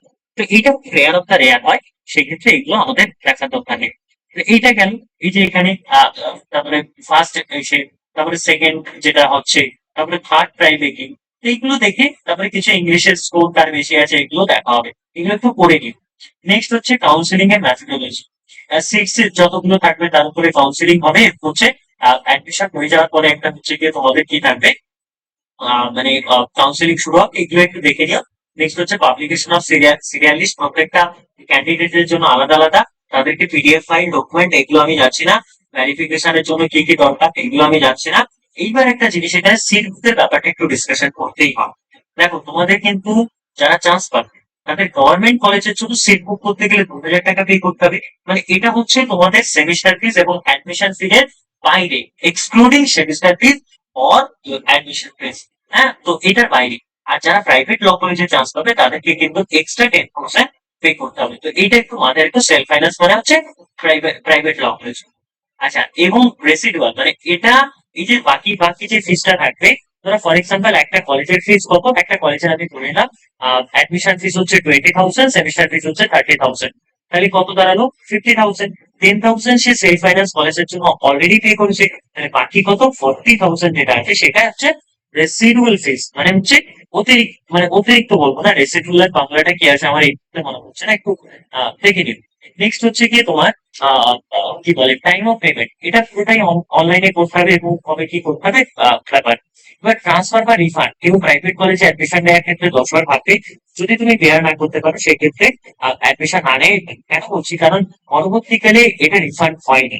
হ্যাঁ তুমি এখন ইউজিসির ভুল নিয়ে আসতে পারো, যে ইউজিসিতে এই বলেছে, বার কাউন্সিল এই বলেছে, ওটা এই বলেছে, তো ওগুলো মানে ওই নোটিফিকেশনে খুব ভালো লাগে, অফিসিয়ালি তোমাকে কিন্তু হচ্ছে গিয়ে এই অফিস থেকে ওই অফিস, ওই অফিস থেকে ওই অফিসে দৌড়া করাবে, কেউ তোমাকে টাকা রিফান্ড দেবে না। লাস্ট ইয়ারও তেমন কোনো ম্যাক্সিমাম স্টুডেন্টই হচ্ছে টাকা রিফান্ড পায়নি। তো এটা একটু মানে কনসিয়াস থাকবে এই ব্যাপারটা নিয়ে, আমি আগে থেকে বলে রাখি। আচ্ছা, এগুলো বুঝতে পারছো আমি যেগুলো ডিসকাশন করছি? হ্যালো? আচ্ছা, বাকিরা বাকিরা বাকিরা বুঝতে ওকে। মপ আপ রাউন্ডের ব্যাপারটা আমাদের ডিসকাশন করার তেমন কিছু নেই, মানে মপ আপ রাউন্ড হচ্ছে গিয়ে মানে যখন ম্যাক্সিমাম স্টুডেন্টদের অনলাইনে অ্যাপ্লিকেশনে ডাকার পরে বা কাউন্সিলিং এ অনেকে যখন না আসে তখন একবার মক রাউন্ড ফিজিক্যালি হয় আর কি। ওগুলো আমি পরে ডিসকাশন করতে হবে, ওগুলো না জানলেও এখন সমস্যা নেই। এসসি এসটি ক্রাইটেরিয়াদের কি কি দরকার আছে এগুলো একটু দেখে নিন। ওবিসিদের আনরিজার্ভ ক্যান্ডিডেট অ্যাডমিশন শিডিউলের ব্যাপারে ডেট, টাইম এবং ভেন্যু এটা পরবর্তীকালে জানিয়ে দেওয়া হবে, টাইম টু টাইম এবং ইন্ডিভিজুয়াল। এটা দেখলে এই পিডিএফ টার ক্ষেত্রে। এবার এই পিডিএফ এ আর কারো কোনো ডাউট আছে? আগের পিডিএফ টাই কারো কোনো ডাউট আছে? তাহলে আমি সেটা ডিসকাশন করবো, বলো। নাহলে আমি নেক্সট পিডিএফ। ওকে ওকে। আচ্ছা, এবার সেকেন্ড পিডিএফ এ চলে আসি। সেকেন্ড পিডিএফ এ আমাদের যেটা বলা হচ্ছে, আমরা একটু দেখে নিই কি কিছু। হ্যাঁ, সেকেন্ড পিডিএফ এ দিয়েছে আমাদেরকে কিছু মানে কি বলে অ্যাডমিশন শিডিউল দিয়েছে, মানে একটা ক্রোনোলজি দিয়ে দিয়েছে। 5 ইয়ার্স বিএলএলবি এবং হচ্ছে বিবিএলএলবি। আগে শুধু বিএলএলবি ছিল, এখন সেটাকে আবার ভেঙে চুরে বিবিএলএলবি করে সিট বানিয়েছে গভর্নমেন্ট কলেজগুলোতে, এবং তার জন্য আবার আলাদা করে মানে সেম এন্ট্রান্স হচ্ছে। তো যাই হোক, এবার অনার্স এর জন্য কিন্তু হচ্ছে গিয়ে তোমার র্যাঙ্ক বেশি থাকবে। আরেকটা কথা বলছি, যারা গভর্নমেন্ট কলেজে অ্যাডমিশন নেবে বলে ভাবছো, তো গভর্নমেন্টে কম বেশি হচ্ছে কি সিট বেড়ে গেছে অনার্স এর জন্য। তো সেই ক্ষেত্রে কিন্তু গভর্নমেন্ট কলেজে তোমাদের চান্সটাও বেড়ে গেছে। এইবার চান্সটা বেড়ে গেছে বলেই মানে হচ্ছে গিয়ে তোমার ওই কি বলবো, মানে চুপচাপ বসে থাকলে হবে না। ক্যান্ডিডেটও বেশি আছে, পড়াশোনাটাও বেশি করে করতে হবে। তো এটা একটু মাথায় রাখবে। নোটিফিকেশনটা আজকে দিন 14 জুলাই। এবার অনলাইন অ্যাপ্লিকেশনটা হবে তোমাদের 15 জুলাই, মানে হচ্ছে খুব এরকম। এবার অনলাইন অ্যাপ্লিকেশনের ব্যাপারে আমি কয়েকটা কথা বলি। অনেক স্টুডেন্ট আছে তোমাদের মধ্যে, আর কিছুক্ষণ পরে হচ্ছে কি আমরা 14 থেকে 15 চলে যাচ্ছি। মানে এটা যদি আমরা ওয়েস্টার্ন ক্যালেন্ডার দেখি, আমাদের বাংলা ক্যালেন্ডার অনুযায়ী আমাদের কোনো একটা শুভ কাজ সবসময় আমাদের পরের দিন সকাল 6টা বা 7টা বা যখন সূর্যোদয় হয়, সানরাইজ হয়, তখন থেকে ধরা হয় আমাদের বাঙালিদের ক্ষেত্রে বা আমাদের ইন্ডিয়ান কালচারে। ওয়েস্টার্ন কালচারে কি হয়, একটা নতুন দিন হচ্ছে 12টার পর থেকে ধরা হয়, রাইট? তো সেই ক্ষেত্রে অনেকেই তোমরা আছো যারা হচ্ছে গিয়ে তোমার 12টা বাজবে, এই এই একটা ল্যাপটপ নিয়ে বসবে, বা সাইবার ক্যাফে লোককে ফোন করবে, বা নিজেই ফোন নাম্বার নিয়ে রেজিস্টার করতে শুরু করবে। আমি বলবো একটা ওয়েবসাইটকে তৈরি করতে বা একটা ওয়েবসাইটকে মানে একটু মানে ঠিকঠাক মতো সাজাতে, যারা টেকনিক্যাল স্টুডেন্ট আছে তারা এই ব্যাপারগুলো আরো বেশি বুঝবে আমার থেকে বেশি। তো সেই ক্ষেত্রে কি হয়, মানে মাত্র 2-4 দিন অন্তত টাইম লাগে। সেটাকে এখন ধরো তুমি এরকম একটা হলো, তুমি 6টা ফর্মটা ফিল আপ করে দিলে, বা তোমার নোটিফিকেশন ভুল হলো, বা এডিট অপশন আসলো না পরবর্তীকালে, বা দেখা গেলো কোন রকম ফর্মের ফিল আপের ক্ষেত্রে ফান্ডামেন্টাল চেঞ্জ করেছে। তো সেই ক্ষেত্রে একটা সমস্যায় তুমি পড়তে পারো। তখন তোমার স্যার এটা হচ্ছে না হেল্পলাইনে, ঠিক আছে, মানে সমস্যায় পড়লে প্রত্যেকে কল করবে সেটা, কিন্তু সেই সমস্যাটা কিন্তু তুমি তৈরি করছো, বা তোমার কোথাও সতর্কতা অবলম্বন না করার জন্য করছে। সেই ক্ষেত্রে আমি এটা প্রত্যেকের কাছে রিকোয়েস্ট বা অ্যাডভাইস করবো, তোমরা প্রত্যেকে যাতে হচ্ছে গিয়ে ফর্ম ফিল আপটা মোটামুটি 15 থেকে 25 তারিখ রেখেছে, তোমরা 19 থেকে 22 তারিখের মধ্যে করে দেবে। কি বললাম, 19 থেকে 22 তারিখের মধ্যে করে দেবে। এটা তোমাদের জন্য বেস্ট। আমি বলছি, তোমার যদি তার আগে মনে হয় করতে পারো, কোনো সমস্যা নেই, কোনো সমস্যা নেই। তো ফর্ম ফিল আপের জন্য কতদিন টাইম রাখা হচ্ছে? 10 দিন মতো টাইম রাখা হচ্ছে। টাইমটা খুবই লিমিটেড। লিমিটেড পিরিয়ড অফ টাইমের জন্য হচ্ছে ফর্ম ফিল আপ ওপেন থাকবে। তো সেই ক্ষেত্রে আমরা একটু সতর্ক থাকবো। আরেকটা জিনিস আমি বলে দিচ্ছি, তোমাদের ফ্রেন্ড সার্কেলে যদি কেউ থাকে যারা এডভান্স লেভেল গুলো কখনো তোমাদেরকে বলেছে বা দিতে পারে, তাদেরকে অন্তত নোটিফিকেশনটা একটু শেয়ার করে দিও। কারণ এই ফর্ম ফিল আপ একটা ডেট পেরিয়ে গেলে না, ক্যালকাটা ইউনিভার্সিটি ইউজুয়ালি হচ্ছে এক্সটেন্ড করে না। তো যেহেতু ইউজুয়ালি এক্সটেন্ড করে না, তারা হয়তো একটা ইয়ার লস হতে পারে। তো এটা তোমরা প্রত্যেকেই কেউ হয়তো চাও না যে তোমাদের কাছের মানুষদের কারো একটা বছর লস। যাই হোক, এটা গেল। নেক্সট হচ্ছে গিয়ে তোমার লাস্ট ডেট রাখা হয়েছে 25 তারিখ 7 জুলাই, সরি 25শে জুলাই। এটা হচ্ছে লাস্ট ডেট রাখা হচ্ছে। নেক্সট হচ্ছে হল টিকিট, এটা নোটিফাইড করে দেবে, মানে অ্যাডমিট কার্ড কবে আসবে, date of enter state notify করে দেবে, exam center Kolkata surrounding, result কবে আসবে, কমেন্সমেন্ট অফ ক্লাসেস ফার্স্ট সেমিস্টারে। এবার আমি একটা টেন্টেটিভ তাও তোমাদেরকে বলার চেষ্টা করছি, আমি এটা ফাইনাল বলছি না। ধরো ফলটিটি মোটামুটি তুমি ধরো 1 অগাস্ট অনওয়ার্ডস তুমি ডাউনলোড করতে পারবে টেন্টেটিভলি, মানে first week of August. Exam মোটামুটি সেকেন্ড উইক অফ, টেন্টেটিভ আমরা ধরে নিতে পারি অগাস্টে, বা থার্ড উইক অফ অগাস্ট ধরে নিতে পারি।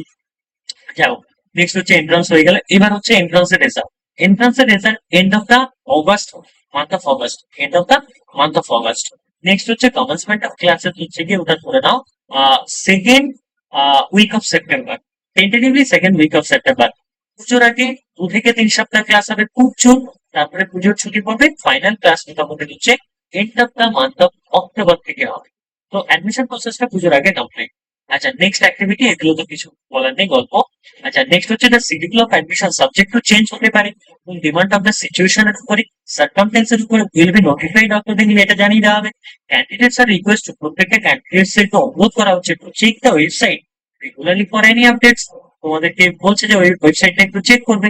এবার হেল্প ডেস্ক, হেল্প ডেস্কটা মানডে টু স্যাটারডে খোলা থাকবে 10:30 to 5:30। আচ্ছা, এখন তোমার মনে হতে পারে যে 10:30 to 5:30 কেন, বাকি টাইম কেন অফ থাকবে?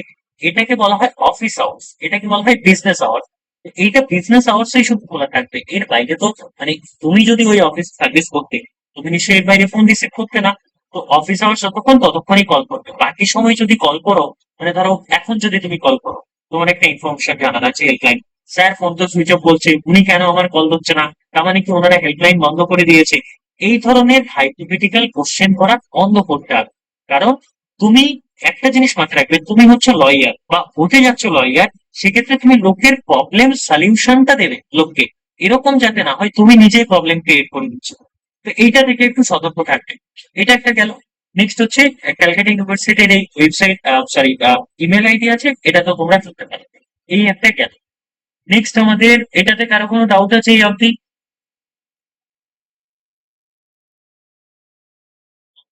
আশা করি আমি এতটাই ডিটেলসে বলছি কারো ডাউটস থাকার কথা নয়। ঠিক আছে, তারপরেও যদি থাকে আমি সবার শেষে ডিসকাশন করে দেবো। আচ্ছা, নেক্সট চলে আসো তোমার ফি স্ট্রাকচারের ক্ষেত্রে। ফি স্ট্রাকচার একটু চেঞ্জ করা হয়েছে, এবং এটা বছর বছর চেঞ্জ হচ্ছে। আমি জানি না গভর্নমেন্ট স্পন্সর কলেজগুলোর কি হচ্ছে, মানে গভর্নমেন্ট মানে দিনকে দিন শুধু পয়সা চাই, পয়সা চাই। যাই হোক, এদিকে আমি যাচ্ছি না, আবার বাড়িতে পুলিশ চলে আসবে। তো এইবার ব্যাপারটা হচ্ছে IBS PLEP এবং PLEP অনার্স এর জন্য, যেটা ডিফারেন্ট ইনস্টিটিউট বা কলেজের জন্য, ওনার 14টা ল কলেজ আছে। তো এটা এটা কে দিয়েছে? এটা রেসপেক্টিভ ইনস্টিটিউট গুলো তাদের ফিস বাড়িয়েছে, তারাই দিয়েছে। আচ্ছা, আমি একটা টেন্টেটিভ যে department of law, university of Calcutta, এটা কমনলি এটাকে তোমরা প্রত্যেকটা হাজার ল কলেজ বলে জানো। এটা ক্যাম্পাসে আছে। এর লোকেশনটা আমি একটু বলে দিচ্ছি। এটা হচ্ছে 51/1 বালিগঞ্জ, যে রোড আছে বালিগঞ্জ ফাঁড়ি থেকে। এবার এটা যদি যাতায়াত করতে বলো, তাহলে সেই ক্ষেত্রে তোমরা যদি ট্রেনে আসো, তাহলে সেই ক্ষেত্রে শিয়ালদা থেকে তোমরা সাউথের লাইনে ট্রেন ধরবে। শিয়ালদা, পার্ক সার্কাস, বালিগঞ্জ, বালিগঞ্জ থেকে একটুখানি মোটামুটি 1.5 কিমি। তো এইটা একটু মাথায় রাখবে। আর যদি তোমরা মেট্রোতে আসো, এসপ্লানেড থেকে আসো বা কবি সুভাষ থেকে আসো, যতীন দাস পার্কে নামবে। যতীন দাস পার্ক থেকে এখন 14 টাকা হয়ে গেছে। যতীন দাস পার্ক মানে যেটাকে আমরা হাজরা মোড় বলছি, যেখানে মমতা ব্যানার্জি অনেক আন্দোলন করে, সেখান থেকে তোমরা প্রত্যেকেই নিউজ বাগেরাতে দেখেছো, সেখান থেকে 14 টাকার ভাড়া অটোতে হাজরা ল কলেজ। তো এইটা একটা গেল, এটা লোকেশন বলে দিলাম। এবার এগুলো একটু গল্পগুলো একটু দেখে নিও। এদের বিসিআই ফিস আগে ছিল 2,000, এখন ওই 36 লাখ টাকা বিসিআই। ওরা ইনস্টিটিউশন ফিস দেয়নি, ওরা, যাই হোক আমি আর যাচ্ছি না এদিকে, অন্যদিকে চলে যাবে। যাই হোক, এবার amount fee to be paid at the time of admission, at the time of admission এটা সবার ফার্স্টে কত ছিল? একটা টাইমে এটা 700 ছিল, 1000 ছিল, 1500 ছিল, তারপরে 1895 রুপিস ছিল। লাস্ট ইয়ারে দেখলাম এটা তোমার কত 4000 না কত করছে। এই বছর সেটাকে বাড়িয়ে আবার 5075 দিয়েছে। এটা টোটাল মানে হাজরা ল কলেজে ডিউরিং অ্যাডমিশন, মানে ইনক্লুডিং এর মধ্যে ফার্স্ট সেমিস্টার অফ ফিস আছে, মাথায় রাখবে। তো সেই ক্ষেত্রে এটা একটা দেখলাম। আচ্ছা, এবার কি লিখেছে? সিট বুকিং ফিস হিসাবে 2,000 টাকা নেওয়া হচ্ছে, 3,000 টাকা নেওয়া হয়েছে কনসার্ন কলেজের রেসিডুয়াল ফিস হিসাবে, আর ফার্স্ট সেমিস্টারের ফিস নেওয়া হচ্ছে 2,020 টাকা। তার মানে এই টোটাল মিলিয়ে 5,000 এত টাকা তোমাদের ফিস নেওয়া হচ্ছে। এইবার একটা জিনিস মাথায় রাখবে, এবং বলা হচ্ছে তোমাদের এখনো অব্দি মানে তোমাদের লাস্ট ইয়ারও যারা ব্যাচ ছিল, তাদেরও পার সেমিস্টার ফিস হচ্ছে ফার্স্ট সেমিস্টারে 750, ইভেন সেমিস্টারে 790। এটা মাথায়। আর এক্সামিনেশন ফিস হচ্ছে 250, মানে যেটা আমরা বলি সেমিস্টার এক্সামের সময়। এটা হচ্ছে হাজার অপারেট মানে সেমিস্টার ফিজ ওই 750 করে নাও, 700 টাকা। তোমাদের লাস্ট ইয়ারের ব্যাচ অব্দি, তোমাদের ব্যাচ থেকে এটা ফার্স্ট সেমিস্টারে হাজরা ল কলেজে যারা যারা অ্যাডমিশন নেবে তাদেরকে 2000 টাকা পে করতে হবে 2020। হ্যাঁ মানে কি করোনা আবার রিটার্ন নিয়ে আসতে চাইছে নাকি বুঝতে পারছি না, যাই হোক। এইবার এটা একটা ব্যাপার গেল। তো এটা মাথায় রাখলে এটা সেকেন্ড সেমিস্টার থেকে হচ্ছে 10 সেমিস্টার অব্দি এই ফিটা পে করতে হবে। আচ্ছা, নেক্সট আমি 24-এ চলে আসি, তারপর আমি সাউথ কলকাতা আসলাম। 24 চৌধুরী ল কলেজ যেটা তোমাদের ফিস রাখা হচ্ছে, সেটা হচ্ছে এগুলো একটু গল্পগুলো দেখে নিও। বলা হচ্ছে কি অনার্স যারা অ্যাডমিশনে নেবে, হাজরা ল কলেজে অনার্স এবং জেনারেল সবার জন্য সেম। অনার্স এর জন্য এত টাকা 3400, জেনারেলদের জন্য এত টাকা 3300 টাকা। আর 2000 হচ্ছে গিয়ে তোমার কি হিসাবে রাখা হয়েছে এটা? ও, এটা তো হচ্ছে মানে তোমার কি বলে, আরে ওয়ান টাইম অ্যাডমিশন ফিস না, 2000 টাকা 10,000 টাকা কি যেন বলে, seat booking fee. Exactly, thank you. Seat booking ফিটা রাখা হচ্ছে, এই প্যারাটা সিট বুকিং মনে রাখবে। এটা হচ্ছে সিট বুকিং এর ফিস। আচ্ছা, এটা কিন্তু বাদ যায়, মানে এটা তোমার অ্যাডমিশন ফিস যেটা টোটাল থাকবে তার থেকে বাদ যাবে, এটা মাথায় রাখবে। তো আচ্ছা, এইটা কিসের জন্য রাখা হয়েছে একবার দেখে নাও। এটা রাখা হয়েছে হচ্ছে আহ কলেজকে দিতে হবে রেসিডুয়াল ফিস, আর তারপর একটা ফার্স্ট সেমিস্টার ফিস। তার মানে অনার্স এর জন্য ফার্স্ট সেমিস্টার এটা ফিস, আর এটা হচ্ছে রেসিডুয়াল ফিস। আর এটা আর হচ্ছে টোটাল এত টাকা আর কি, মানে 800 টাকা 1400 টাকা টোটাল, মানে 3400। এটা অনার্স এর জন্য, এগুলো একটু দেখে নিও। আমি আর যাচ্ছি না। বাকি কোন সেমিস্টারে, অড সেমিস্টারে কত, ইভেন সেমিস্টারে কত, এটা দেখে নিও। আচ্ছা, নেক্সট হচ্ছে জেনারেলদের জন্য এত এত। এবার সাউথ ক্যালকাটা ল কলেজে চলে আসছে। বুঝতে পারলাম, বুঝতে ফার্স্ট প্যারাটা। আচ্ছা, ফার্স্ট প্যারাটা হচ্ছে ডিউরিং অ্যাডমিশন, মানে এই সবকটা হিসেব টোটাল টোটাল। ফার্স্ট প্যারাটা হচ্ছে টোটাল, সেকেন্ড প্যারাটা হচ্ছে সিট বুকিং ফিস, থার্ড প্যারাটা হচ্ছে গিয়ে রেসিডুয়াল ফিস। মানে সবকিছু মিলিয়ে যদি আমি মানে টোটাল ফিস থেকে ফার্স্ট সেমিস্টারটা বাদ দিই, সেটাকে বলা হয় রেসিডুয়াল ফিস। সেটা হচ্ছে এটা 3 নম্বরটা। আর ফোর্থটা হচ্ছে ফার্স্ট সেমিস্টার ফিস। আর ফিফথটা হচ্ছে গিয়ে বাকি সেমিস্টার ফিস, যেগুলো এখন দিতে হবে না। এগুলো এখন দিতে হবে না, এই প্যারাটা এখন দিতে হবে না, এটা মানে ডিউ কোর্স তোমাকে দিয়ে যেতে হবে। বুঝতে পারলে? তো এইটা হচ্ছে ব্যাপার।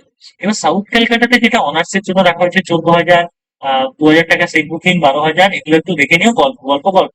তারপরে হচ্ছে গিয়ে সুরেন্দ্রনাথে দেখো, সুরেন্দ্রনাথে এবার তাও ফিসটা একটু কমানো হয়েছে। আগের বার যারা অ্যাডমিশন নিয়েছে তাদের 16,000, তো এইবার তাও করে দিয়েছে। কত ফার্স্ট সেমিস্টারের ফিস ফর অনার্স এর জন্য রেখেছে হচ্ছে 2700 টাকা, আর ফর অনার্স এর জন্য 14,000 টাকা এই সেমিস্টার, আর জেনারেলদের জন্য 14,800 টাকা। তো প্রায় সেম রাখা হয়েছে, এগুলো একটু দেখে নিও। এবার প্রাইভেট ল কলেজে চলে আসো। প্রাইভেট ল কলেজে 33,000। তারপরে হচ্ছে রবীন্দ্র শিক্ষা বিকাশ ভারতীতে 33, রবীন্দ্র শিক্ষা সম্মেলনী 31,000 টাকা, জ্যোতির্ময়তে 34,000 টাকা, শ্যামবাজার ল কলেজে হচ্ছে কি 28,000 টাকা, 31,000 টাকা জর্জ ল, তোমার হচ্ছে গিয়ে 40,000 টাকা। তোমার হেরিটেজ ল কলেজ 12,000 টাকা, কলকাতা পুলিশ এলজেডি 35,000 টাকা।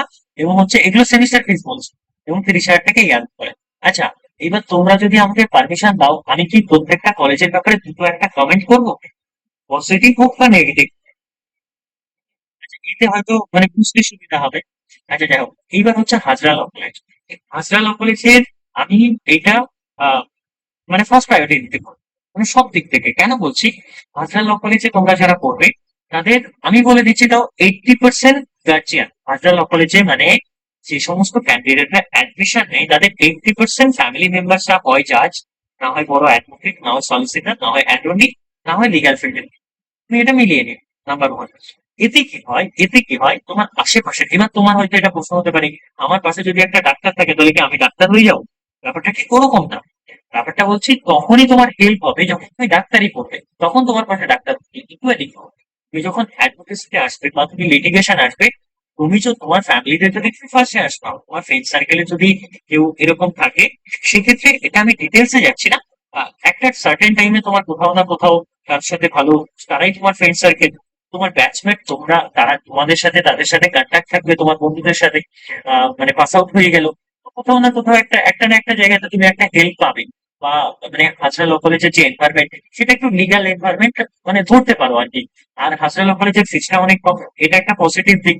আরেকটা হচ্ছে হাজরা ল কলেজের সবচেয়ে বড় লাইব্রেরি আছে। তুমি যদি মনে করো তুমি কোনো বই পারচেজ করবে না, শুধু লাইব্রেরি থেকে অ্যাক্সেস করবে, সেটাও তোমার পক্ষে পসিবল। আর হাজরা ল কলেজের যেটা নেগেটিভ দিক, একটা পচা ডোবা আছে। আর হাজরা ল কলেজের যেটা নেগেটিভ দিক সেটা হচ্ছে হাজরা ল কলেজের কোনো রকম গ্রাউন্ড নেই। হ্যাঁ, হাজরা ল কলেজের 8 তলা একটা বিল্ডিং আছে, এটা খুব পজিটিভ দিক। আর হাজরা ল কলেজে লিফট আছে যাদের উঠতে চড়তে সমস্যা। আর হাজরা ল কলেজে নিজস্ব মানে হাজরা ল কলেজের মধ্যে একটা হচ্ছে গিয়ে তোমার বুক স্টল আছে, সেখান থেকে তোমরা বই পারচেস করতে পারো। আর হাজরা ল কলেজের যদি নেগেটিভ কি আর বলবো, আর পজিটিভ আর কি বলবো, এইগুলো হচ্ছে ব্যাপার। আর হাজরা ল কলেজের লোকেশনটাও ভালো জায়গায়। এবং আরেকটা জিনিস সবচেয়ে গুরুত্বপূর্ণ, যারা কলকাতা বা সারাউন্ডিংস এলাকা থেকে নয়, মানে যাদের বাড়ি কলকাতার বাইরে বা ডেইলি স্টাডি করতে পারবে না, বা তোমার হচ্ছে গিয়ে বাকি কলেজ বাকি গভর্নমেন্ট কলেজগুলো যেহেতু হচ্ছে মর্নিং কলেজ, তো সবার পক্ষে সেটা আসা পসিবল না একটু দূরে বাড়ি বলে। তো সেই ক্ষেত্রে হাজরা ল কলেজ হচ্ছে একটা day college. Number number two তে হচ্ছে ডে কলেজ মানে কি 10টা 5টা অফিস আওয়ার্স। আর মর্নিং কলেজ মানে কি 6টা 6:30 বা 7টা, সেখান থেকে দুপুর 12টা বা দুপুর 2টো। যাই হোক, এটা হলো। এইবার ব্যাপারটা হচ্ছে কি তোমার হাজরা ল কলেজের হচ্ছে নিজস্ব হোস্টেল আছে। হাজরা ল কলেজ যেহেতু হচ্ছে ক্যালকাটা ইউনিভার্সিটি, তারা হোস্টেল প্রোভাইড করে প্রত্যেকে, মানে যাদের একটু ফাইন্যান্সিয়াল কন্ডিশন, আমি সেটা মানে ফাইন্যান্সিয়াল কন্ডিশন মানে একটু ফাইন্যান্সিয়ালি স্টেবল হয় এটা বলতে পারি, এটা খুব রেসপেক্টফুল।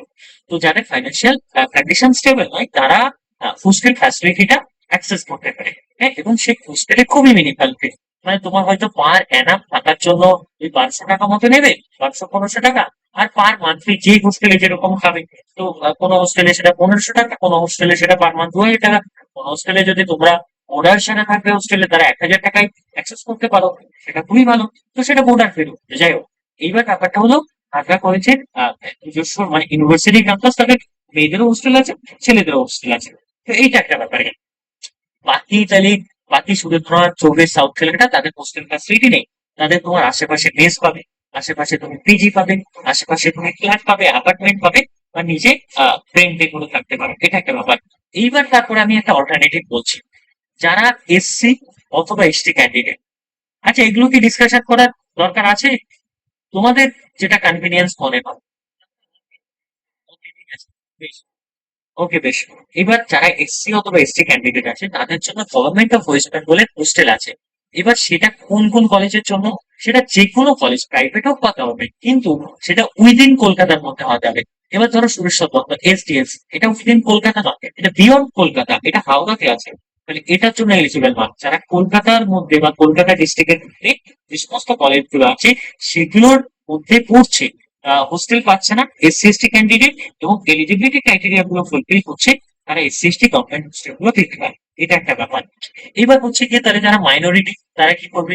মাইনরিটি আমি বলবো না, আমরা বলবো হচ্ছে কি ওদের সিটিজেন, কিন্তু যারা স্পেশালি আমি বলছি যারা মুসলিম কমিউনিটির লোক আছে বা ছেলে মেয়েরা আছে, তাদের জন্য কি অল্টারনেটিভ আছে? তোমাদের ওয়াকআপ বোর্ডের হোস্টেল আছে, ভালো হোস্টেল ওয়াকআপ বোর্ডের। বা কিছু কিছু হোস্টেল আমাদের স্টেট গভর্নমেন্ট রান করে, বা কিছু কিছু ইসলামিক ফাউন্ডেশন থেকে রান করা হয়, যেগুলো খুবই কম পয়সায় হচ্ছে গিয়ে তোমার থাকা খাওয়ার ব্যবস্থা করে। তোমরা সেগুলোর জন্য অ্যাপ্লাই করতে পারো। এটা একটা হয়তো তোমার ফার্স্টে 6 মাসটা বা একটা সেশন হয়তো তোমাকে, একটা ইয়ার হয়তো লস হতে পারে, কিন্তু বাকি নেক্সট ইয়ার থেকে তুমি স্টেপ গুলো যখন বুঝতে পারবে যে এটা এইভাবে এইভাবে অ্যাপ্লাই করতে হয়, আমাকে এখানে যেতে হবে ওখানে যেতে হবে, তো সেই ক্ষেত্রে তুমি সেটা এলিজিবল হয়ে যাবে, এটা একটা ব্যাপার। এবার জেনারেল ক্যান্ডিডেটদের জন্য সব জায়গায় তো হতাশ। এবার আমার কাছেও সেইভাবে তেমন কোনো মানে অপশন আমি বুঝতে পারছি না যে কোনটা তোমাদেরকে প্রেফার করবো। যাদের ফাইন্যান্সিয়াল কন্ডিশন একটু অ্যাডভান্স অথবা জেনারেল ক্যান্ডিডেট, তাদের জন্য আমি একটা বলতে পারি, বেলঘরিয়ার একটা মেস ইউনিয়ন আছে। হ্যাঁ, বেলঘরিয়াতে অনেক, বেলঘরিয়া বা দমদম যদি কারো কলকাতার মধ্যে যদি খোঁজো, বেলঘরিয়া দমদমটা অফকোর্স কলকাতার মধ্যে আসে না। কেউ যদি বলে তুমি কোথায়, আমার বাড়ি কলকাতা, কলকাতা কোথায়, বারাসাত, তো সেরকম ব্যাপার হয়ে গেল। এইবার ব্যাপারটা হচ্ছে গিয়ে তোমার বেলঘরিয়া বা দমদম সাইডে যারা থাকে, তাদের একটু হচ্ছে গিয়ে তোমার মানে লিভিং কস্টটা অনেকটা কম, সেখানে একটা মেস পাওয়া যায়, এবং ওখানে অনেক মানে গভর্নমেন্ট সার্ভিস করে। তবে আমি বলবো, যারা গভর্নমেন্ট সার্ভিসের জন্য ওখানে প্রিপারেশন করতে আসে, তাদের একটু এজটা 25 26, মানে তোমাদের থেকে একটু বেশি, তোমাদের ম্যাক্সিমাম স্টুডেন্টদের থেকে। তো তাদের সাথে হয়তো মেন্টালি ফিট নাও হতে পারে। তবে আমি বলবো, তোমরা গ্রুপ অফ ক্যান্ডিডেটস এবার তোমাদের যে ফ্রেন্ড সার্কেল হবে, তারা কেউ যদি এরকম দেখা যায় যে কেউ মানে কোনো থাকার জন্য জায়গা খুঁজছে, বা সে তাদের প্রেফার করো প্রত্যেকে মিলে একটা মেস তৈরি করে নেবে। তো ওখানে মোটামুটি ওই পার মান্থ ওই 1000 1500 টাকায় থাকা যায় আর কি। ওটা কিন্তু যদি তুমি বলো কলেজের পাশে, যদি তুমি কলকাতায় থাকতে চাও, ধরো আমি যদি বলি হাজরায়, হাজরাতে যদি থাকো, হাজরাতে একটা তোমার পার শুধু থাকার জন্যই 5000 টাকা খরচা হবে। মানে পার মান্থ তোমাকে 10,000 টাকা মিনিমাম করতে হবে। শুধু নয়, শিয়ালদায় যদি ধরো থাকার জন্যই 3,000 টাকা তোমার খরচা হবে। Minimum minimum. আর খাওয়ার জন্য যদি পাঁচ ধরি আরো 8,000 টাকা। তারপরে যদি তুমি চব্বিশে দাও, ওটা তো টালিগঞ্জ এরিয়াতে, মানে তো সব সেলিব্রিটি লোকেরা থাকে। হ্যাঁ, গরিব মানুষও থাকে, সমস্যা নেই। ব্যাপারটা হচ্ছে গিয়ে তুমি তো আর মানে কলকাতায় এসে তো আর হোস্টেলে থাকতে পারবে না। হ্যাঁ, আমি খারাপ বলছি না, কিন্তু তোমার পক্ষে তো ওই লাইফটা তুমি রান করতে পারবে না, না। বাড়ি থেকে আসবে তো তোমাকে কোথাও না কোথাও একটা মানে ফ্ল্যাটে থাকতে হবে বা অ্যাপার্টমেন্টে থাকতে হবে বা কোথাও মেসে থাকতে হবে। তো টালিগঞ্জের এরিয়াতে লিভিং অফ কস্টটা অনেক বেশি। সরি, লিভিং অফ কস্ট আমি বারবার বলছি, extremely sorry, cost of living extremely sorry. হ্যাঁ, আজকে এত প্রেশার না তো মানে সব চেঞ্জ হয়ে যাচ্ছে। তো কস্ট অফ লিভিংটা একটু বেশি। হ্যাঁ, তো সেই ক্ষেত্রে এটা মাথায় রাখবে। সেই ক্ষেত্রে কিন্তু হচ্ছে গিয়ে চব্বিশের ফিজটা, চব্বিশের ওখানে থাকার খরচাটা তাও ধরে নাও রুম রেন্ট 5,000 টাকা নিচে আসবে না। এবার দুজন থাকলেও তো 2,500 টাকা, 5,000 টাকা দেবে না, 7,000 টাকা, ওই 3,500 টাকা এরকম পড়বে। সাউথ ক্যালকাটা তো কসবা এরিয়া, মানে মোটামুটি একটু আহ, মধ্যবিত্ত বা উচ্চ মধ্যবিত্ত লোকেরা থাকে। তো মোটামুটি তুমি ধরে নাও কলকাতার বাজারে তুমি যদি হোস্টেল না অ্যাফোর্ড করো, তোমাকে কিন্তু পার মান্থ 6 থেকে 8,000 টাকা গুনতেই হবে মিনিমাম। তো এইটা একটু মাথায় রাখবে। হয়তো এরকমও ক্যান্ডিডেটস আছে যাদের পুরো ফ্যামিলির পার মান্থ ইনকাম 6 থেকে 8 লাখ টাকা। এরকমও ফ্যামিলি আমাদের ওয়েস্ট বেঙ্গল বা আমাদের দেশে আছে। সেক্ষেত্রে তাদের ক্ষেত্রে এটা এখন করা পসিবল নয়। তো এইটা সবাইকে ভাবতে হবে। তো সেই ক্ষেত্রে তোমার ডিস্টেন্স যদি অনেক বেশি হয়, তুমি হোস্টেলে অ্যাপ্লাই করবে, আমি এটা প্রেফার করি তোমাকে। যাই হোক, নেক্সট এটা একটা ব্যাপার। আর প্রাইভেট ল কলেজ গুলোর ক্ষেত্রে হোস্টেল, প্রাইভেট প্রাইভেট হোস্টেল একদম তো হয়। তো সেগুলো একটা ভালো 5-7 হাজার টাকা নেয়। থাকা খাওয়ার ক্ষেত্রে এই জিনিসগুলোই তোমাদের জন্য অ্যাপ্লাই হবে। বাকি একটা গেল। এইবার বাকি আরেকটু যেটা আছে সেটা ডিসকাশনের মতো। আচ্ছা, ডিপার্টমেন্ট। সুরেন্দ্রনাথ ল কলেজের ব্যাপারে যদি বলি, সুরেন্দ্রনাথ ল কলেজের লোকেশনটা হচ্ছে তোমার একদম শিয়ালদা স্টেশন থেকে মোটামুটি 100 মিটারের মধ্যে, 100-150 মিটার মধ্যে। আরেকটা সুরেন্দ্রনাথ ল কলেজটা হচ্ছে গিয়ে তোমার, আচ্ছা তোমাদের বেশি রাত হয়ে যাচ্ছে না তো? তাহলে আমি কনক্লুড করে দেবো খুব তাড়াতাড়ি। আচ্ছা, ঠিক আছে। তো দেখো, এইবার যেটা ব্যাপার, শিয়ালদা থেকে মোটামুটি তোমার 1 কিলোমিটারের মধ্যে, সরি 1 কিলোমিটার বলছি, 100 থেকে 200 মিটারের মধ্যে। তো সেই ক্ষেত্রে আরেকটা জিনিস আমি বলছি, শিয়ালদা সুরেন্দ্রনাথ লোকাল একটু কন্ডিশনটা এখন একটু মানে খারাপ দিন যাচ্ছে আর কি। হ্যাঁ, নিউজ মিডিয়া তো দেখেছো। তো কি অবস্থা মানে যাচ্ছে, যে অবস্থা মানে পড়াশোনার কন্ডিশনটা একটু মানে খারাপ হয়ে গেছে আর কি। হ্যাঁ, কিছু মানে কি বলবো, একটু একটু কিছু সংখ্যক লোকের স্বার্থ সিদ্ধির জন্য। হতে পারে তুমিও কোন একটা পার্টিকুলার পলিটিক্যাল পার্টির সাপোর্টার, কিন্তু এইটা তোমাকে মানতেই হবে যে একটু অ্যাডভান্স পজিশনে গেছে। হ্যাঁ, একটু অ্যাডভান্স পজিশনে গেছে। আমি ধরে নিলাম একটা নিউজ মিডিয়া যদি 100% খবর করে, তার মধ্যে 50% হলেও কিন্তু সেখানে সত্য আছে, 100% জলগুলো আমি বলবো না। হ্যাঁ, একটু আপত্তিকর জায়গাতে গেছে। তো সুরেন্দ্রনাথ ল কলেজটা যদি অ্যাভয়েড করো গভর্নমেন্ট কলেজের মধ্যে, মানে গভর্নমেন্ট কলেজের মধ্যে সবার লাস্টে সুরেন্দ্রনাথ ল কলেজটাকে রাখবে, এটা আমি বলবো। কারণ সুরেন্দ্রনাথ ল কলেজে আরেকটা জিনিস সেটা ব্যাপার হয়েছে, মেয়েদের কলেজ সুরেন্দ্রনাথে, morning college, day college, women's college, transgender college, এই কলেজ সেই কলেজ, সব কলেজ একটা বিল্ডিং এর মধ্যে। হ্যাঁ, মানে তুমি যে ল পড়ছো, নাকি তুমি মানে কি বলবো মানে অন্য কোনো মানে মিটিং এ চলে এসছো না কোথায় এসছো তুমি বুঝতে পারবে না। হ্যাঁ, তো এইটা একটা ব্যাপার আছে সুরেন্দ্রনাথ ল কলেজে, মানে ইনফ্রাস্ট্রাকচারাল একটা প্রবলেম আছে। তো এই দিক থেকে একটা, কিন্তু মোটামুটি ভালো অনেক মানে আহ, আহ, আগে রিপন কলেজ এই ছিল সেই ছিল, অনেক ইতিহাস অনেক ভালো। যাও, এটা একটা ব্যাপার। এবার হচ্ছে যোগেশ সঙ্গে চৌধুরী লোকেশন হচ্ছে আনোয়ার শাহ রোডে, টালিগঞ্জে। প্রত্যেকে চেনো, রবীন্দ্র সরোবরের ওইদিকে। আর এখানে হচ্ছে গিয়ে তোমার যেটা ব্যাপার, যোগেশ চন্দ্র ল কলেজটা গভর্নমেন্টের মধ্যে যদি খুব পড়াশোনার ক্যান্ডিডেট হও, মানে তোমার খুব ডে টু ডে কলেজ যেতে ভালো লাগে, তোমার খুব ক্লাসগুলো অ্যাটেন্ড করতে ভালো লাগে, তাহলে আমি যোগেশ চন্দ্র চৌধুরী ল কলেজটা প্রেফার করবো। ওখানে খুব পড়াশোনার জন্য, অ্যাটেন্ডেন্স এর জন্য খুব প্রেশার, কারো যদি অ্যাটেন্ডেন্স নিয়ে সমস্যা থাকে, তাহলে যোগেশ চন্দ্র চৌধুরী ল কলেজে দেবে। ফার্স্ট সেকেন্ড থার্ড ইয়ারে কিন্তু খুব মানে অ্যাটেন্ডেন্স নিয়ে স্ট্রিক্ট আছে, মানে ফার্স্ট সেকেন্ড ইয়ারটা খুব স্ট্রিক্ট আছে। ইভেন এরকম আমি অনেকে শুনেছি যাদের মানে ইন্টারনাল এক্সাম পর্যন্ত আটকে দিয়েছে অ্যাটেন্ডেন্স এর জন্য। 70% অ্যাটেন্ডেন্স, বুঝতে পারছো তো? তো এটা একটু মাথায় রেখো। আর যোগেশ চন্দ্র চৌধুরী পড়াশোনার জন্য খুবই ভালো। আর এটারও যে সমস্যা, এরাও মর্নিং কলেজ। হ্যাঁ, মানে হাসপাতাল বাকি তিনটে গভর্নমেন্ট ল কলেজ মর্নিং। আর এটার যেটা হচ্ছে ব্যাপার, এখানেও কিন্তু ওই মেয়েদের কলেজ, ছেলেদের কলেজ, ট্রান্সজেন্ডার কলেজ, তারপরে গ্রুপ মানে এলজিবিটি কলেজ, তারপরে হচ্ছে যা আছে সব একসাথে। বুঝতে পারছো তো? তো এখানে ওই morning college, day college, evening college, night college সব একসাথে, ল কলেজ কোন রকম আলাদা কিন্তু অ্যানেক্সার বা বিল্ডিং নেই। তো এটা একটা ব্যাপার। হ্যাঁ, এটা একটা আছে। এবার সাউথ ক্যালকাটা হচ্ছে কি, মানে ওরা সুপ্রিম কোর্টের মতো বানাতে গেছে, তারপরে কিসের মতো হয়ে গেছে ওরা নিজেরাও জানে না। তো এইরকম একটা কলেজ আছে, মানে কোনো রকম গ্রাউন্ড নেই ওদের, একদম রাস্তার ধারে, হ্যাঁ, কোনো রকম স্পেস নেই, মানে কিরকম একটা মানে আছে আর কি উদ্ভট টাইপের। তো দেখতে পারো ওটা ভালো কলেজ, কিন্তু সেফটি সিকিউরিটির দিক থেকে আমি ক্রিটিসাইজ করছি না, আমি বলে রাখছি আর কি জাস্ট তোমাদেরকে। এবং ভালো দিকও অনেক আছে, হ্যাঁ, এরকম নয় যে সব খারাপ দিক। হ্যাঁ, তো সাউথ ক্যালকাটা ল কলেজ ভালো। এখন যেটা ওদের বিল্ডিংটা করেছে সেটা হচ্ছে তোমার বালিগঞ্জ স্টেশনের ঠিক উপরে। বালিগঞ্জ স্টেশনের ঠিক উপরে বলবো না, বালিগঞ্জ স্টেশন থেকে একটু হেঁটে আসতে হবে, ওভার ব্রিজ। তো এইটা একটা গেল গেল। তো সাউথ ক্যালকাটা ল কলেজটা মোটামুটি ভালো। আর কারো যদি খুব সেফটি সিকিউরিটি থেকে, মানে আমি একটা জিনিস মানে সাউথ ক্যালকাটা ল কলেজের ব্যাপারে বলছি, তুমি হয়তো প্রেফারেন্স হিসেবে সাউথ ক্যালকাটা ল কলেজটা রেখে দেবে, পরে তুমি চান্স পেয়ে গেলে, পরে তোমার বাবা মা দেখলো তুমি কোন কলেজে চান্স পেয়েছো, আমি তো বাবা সাউথ ক্যালকাটা ল কলেজে চান্স পেয়েছি, তখন তোমার মা তো ভয় পেয়ে যাবে, বাবা ভয় পেয়ে যাবে, এই সাউথ ক্যালকাটা ল কলেজে আমি দেখেছিলাম ঘন্টাখানেক সুমন বলেছিল এই ঘটনা ঘটে গেছে, তাহলে তুমি কি করে অ্যাডমিশন নেবে? না বাবা, তোমাকে লই পড়তে হবে, তুমি বাড়িতে থাকো। এইটা একটা ইস্যু হতে পারে। তো সেক্ষেত্রে তোমার ফ্যামিলির মেম্বারদের সাথে একটু ডিসকাশন করবে সাউথ ক্যালকাটা ল কলেজে অ্যাডমিশনের আগে। এটা একটা ব্যাপার। বাকি বিকাশ ভারতী, এইটা হচ্ছে গিয়ে তোমার, আহ এটা হচ্ছে তোমার কোথায় যেন বিকাশ ভারতীটা, এটা ওই ইসের দিকে, রাজারহাট গোপালপুর ওইসব দিকে আছে, মানে ডায়মন্ড হারবার লাইনে, অনেকটা দূর মানে। তারপরে রবীন্দ্র শিক্ষা সম্মেলনী, এই রবীন্দ্র শিক্ষা সম্মেলনী তোমার অ্যাটেন্ডেন্স নিয়ে একটা ঝামেলা হয়েছিল, এটা বড়। আমি সেই দিকে যাচ্ছি না, কিন্তু রবীন্দ্র শিক্ষা সম্মেলনীটা একটু মানে তোমার কি বলবো, মানে মাঠের মধ্যে কলেজ আছে, বুঝতে পারলে, মানে চারিদিকে সব আহ ফসলের জমি আর তার মাঝখানে একটা কলেজ। তো এইরকম একটা ব্যাপার। যাই হোক, এটা হচ্ছে গিয়ে তোমার কোথায় বলতো, এটা হচ্ছে তোমার রবীন্দ্র শিক্ষা সম্মেলনী।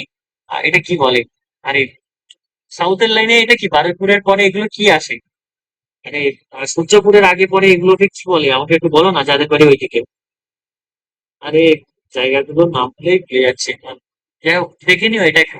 কারণ এই যে সুভাষগ্রাম, সুভাষগ্রাম এই তো লেখা আছে সুভাষগ্রাম, হ্যাঁ ওই দিকটাই যাদের সাউথে বাড়ি। জ্যোতির্ময়টা হচ্ছে সোনারপুর, সবাই জানো। সোনারপুর, সোনারপুর বাট সোনারপুরে না, এটা হচ্ছে ওই চম্পাহাটির ওই দিকে। ঠিক আছে, তো এটা একটা গেল, জ্যোতির্ময় মোটামুটি ভালো। তারপর শ্যামবাজারটা মোটামুটি কলকাতার মধ্যে যদি প্রাইভেট চাও ভালো। জজটা যদি কলকাতার বাইরে হুগলি, কোন্নগর বা হাওড়া ডিস্ট্রিক্টের কারো ভালো। সুরেশ্বর দত্তটা মানে প্রাইভেট কলেজের মধ্যে সবচেয়ে কম ফিস নেয়, এবছর তাও বাড়িয়ে দিয়েছে, 22,000 টাকা করে দিয়েছে। এটা ছিল 14,000 টাকা সেমিস্টার ফি, পরে 18,000 টাকা, 16,000 ছিল, 20,000, এখন 22,000 টাকা হয়ে গেছে। হেরিটেজ ল কলেজটা হচ্ছে কারো যদি মানে আহ, মানে ফাইন্যান্সিয়ালি খুব স্ট্রং হও, খুব স্ট্রং বলবো না, মোটামুটি স্ট্রং আর কি, পার সেমিস্টার হচ্ছে গিয়ে তোমার মানে 40,000 টাকা দিতে পারবে। তো মানে হেরিটেজ ল কলেজ হচ্ছে গিয়ে তোমার খুব মানে একটা শো টাইপের থাকে, কিন্তু এটা একটা কলেজটাও সেই আনন্দপুর সাইডে, আনন্দপুর নাজিরপুর সবাই চেনো তো, ওই দিকটায় আর কি। তো এটা একটু দেখে নিও, হ্যাঁ। আচ্ছা, রুবি হসপিটাল থেকে সোজা, তারপরে হচ্ছে গিয়ে তোমার কি বলে, কলকাতা পুলিশ লাইন স্ট্রিট, এটা হচ্ছে আলিপুর চিড়িয়াখানার ঠিক পাশে, আলিপুর গার্ডস লাইনে। এটাতে খুব সেফটি সিকিউরিটি, মানে যারা কলকাতা পুলিশে পড়বে, সেফটি সিকিউরিটির দিক থেকে তোমায় কম্প্রোমাইজ করতে হবে। হ্যাঁ, তো এইটা খুবই ভালো, মানে ম্যাক্সিমাম কারণ ফ্যামিলির লোকেরা হচ্ছে কলকাতা পুলিশ বা অন্য পুলিশের সার্ভিস করে। তো এখানে একটা ব্যাপার। আরেকটা হচ্ছে এলজিডি ল কলেজ আর এআর ল কলেজ, এদের ব্যাপারে আমি কিছু বলবো না, তার মানে বুঝে নিতে হবে কলেজগুলোর ব্যাপারে। হ্যাঁ, এর বাইরে গেলে বিতর্ক হবে। যাই হোক, এই দিকে আর যাচ্ছি না। তো এটা একটা গেল। এবার ফিজের ব্যাপারটা তো এখানে অলরেডি বলে দিলাম, এগুলো time of payment, refund of transfer আর রিফান্ড অফ অ্যাডিশনাল চার্জেস। এইটা নিয়ে আর কোনো ডাউট আছে? বলো, এই পিডিএফটা নিয়ে আর কোনো ডাউট আছে বাকিদের? আমাদের আর বেশিক্ষণ টাইম লাগবে না।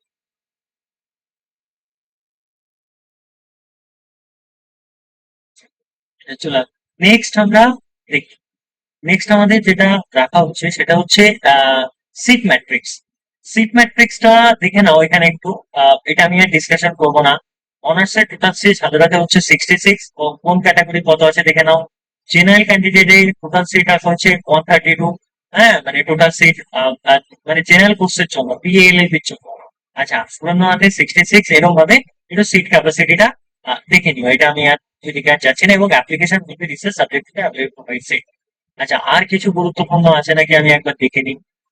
রিফান্ডের জন্য কিছু পলিসি বলেছে। আচ্ছা, রিফান্ড দেখো বলেছে কি, 15 দিনের মধ্যে বা তার বেশি হয়ে গেলে নোটিফিকেশনের 100% টাকা দেবে। এটা ইউজিসি গাইডলাইনটা কপি পেস্ট করে বসিয়ে দিয়েছে, এত পার্সেন্ট হলে এত পার্সেন্ট। কিন্তু এটা এই নোটিফিকেশনটা কিন্তু খুব সুন্দর দেখতে লাগছে না, যে এতদিনের মধ্যে ক্যান্সেল করলে এত টাকা পাবো, এতদিনের মধ্যে এত।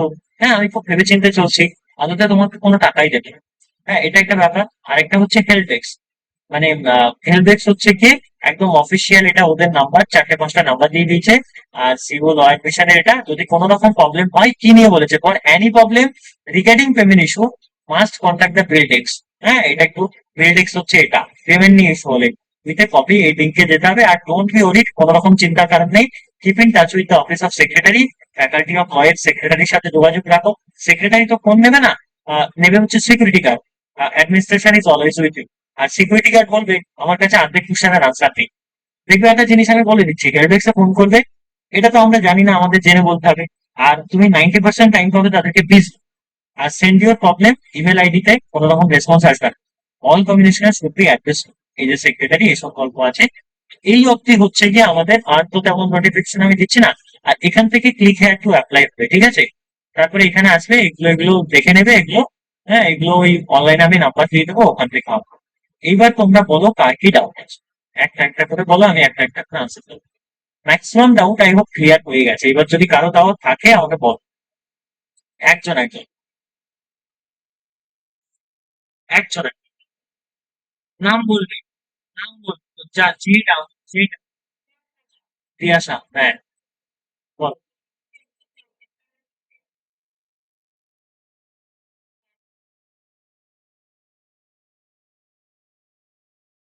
আচ্ছা, টিয়া, টিয়া, ফার্স্টে টিয়ার কোশ্চেনটা আমি আনসার দিই। তুমি বর্ধমান ইউনিভার্সিটির 5 ইয়ার্স এন্ট্রান্স দেবে, কারণ তোমার হচ্ছে হায়ার সেকেন্ডারি কমপ্লিট হয়েছে, রাইট? তাহলে বর্ধমান ইউনিভার্সিটির 5 ইয়ার্স এর জন্য দুটো প্রাইভেট ল কলেজ আছে, কোনো গভর্নমেন্ট ল কলেজ নেই। একটা হচ্ছে অ্যামেক্স ল কলেজ, যেটা প্রপার বর্ধমানে। আরেকটা হচ্ছে 2 নম্বরে বেঙ্গল ল কলেজ, যেটা হচ্ছে বোলপুর শান্তিনিকেতন। এদের নোটিফিকেশনটা তুমি এখন, কোন তারিখ, 14 তারিখ, কালকে থেকে সেকেন্ড উইক, না কালকে থেকে তোমার কোন উইক আসবে, থার্ড উইক আসবে, রাইট? সাত সাত, হ্যাঁ, কালকে থেকে থার্ড। তার মানে ধরে নিতে পারি আমরা থার্ড উইক অথবা থার্ড উইকের মধ্যে, আমরা ধরে নিতে পারি টেন্টেটিভলি থার্ড উইক, মানে থার্ড উইক মানে 21 জুলাই। 21 জুলাই এর মধ্যে টেন্টেটিভলি হচ্ছে নোটিফিকেশন এসে যাবে। এবং এক্সাম মোটামুটি 15 অগস্ট টু হচ্ছে 21 অগস্টের মধ্যেই হবে। ক্লিয়ার? ওকে। সে নেক্সট কোশ্চেন, আরেকজন যেটা বলছিলেন, নাম বলবে আর কোশ্চেনটা বলবে। রিমা কয়াল। রিমা কয়াল তো, হ্যাঁ বল।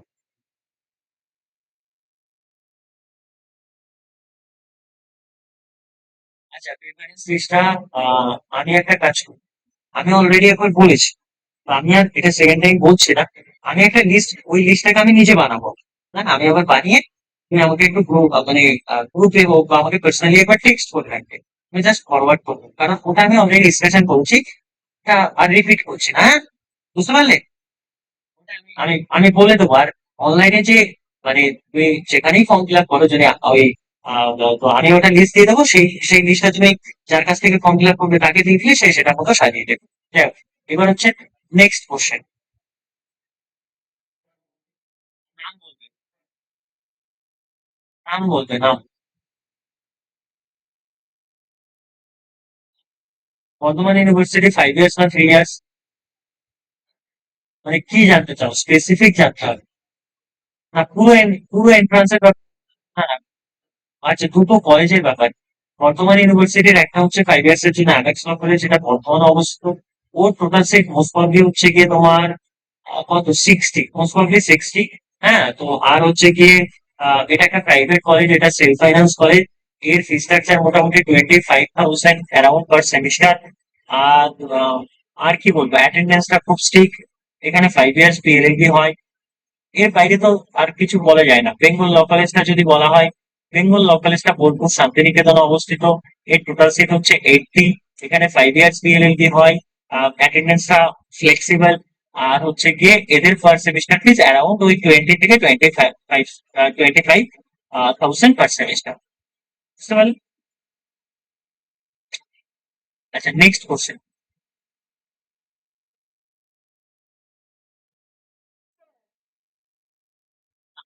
নাম বলবে, নাম। ঈশিতা ঘোষ, বলো। अच्छा, एक एक मिनट इशिता, एक मिनट इशिता। अ, इधर अगर हमारा क्लास में अभी जो क्लास हो रहा है, कोई हिंदी मतलब बांग्ला समझ में नहीं आ रहा है या फिर दिक्कत है, वो चाहे तो हिंदी में भी बात कर सकते हैं। अगर उसको हिंदी में भी प्रॉब्लम है या फिर बांग्ला में प्रॉब्लम है, वो चाहे तो इंग्लिश में भी कम्युनिकेट कर सकते हैं। अच्छा, এবার বলো ঈশিতা।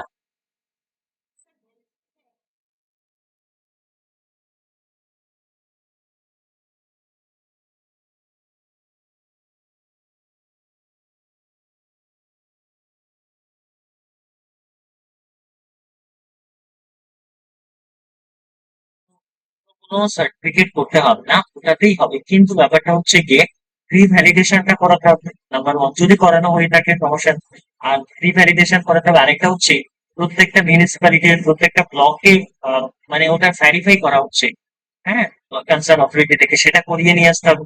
এটা একটা ব্যাপার। আরেকটা হচ্ছে হিউজ টাইম না, ওটা একটা ডেটে তোমাকে হচ্ছে নোটিফাই করবে, এদিন আসো।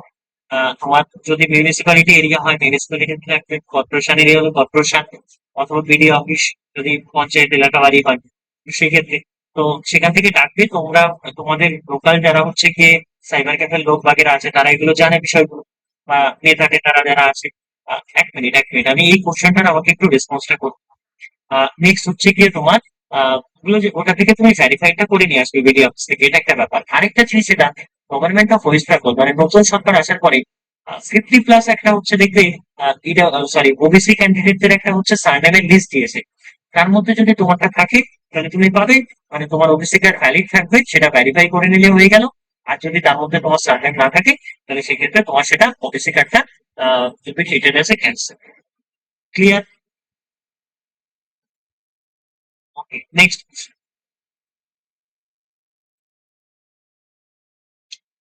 নেক্সট কোশ্চেন কারো আছে?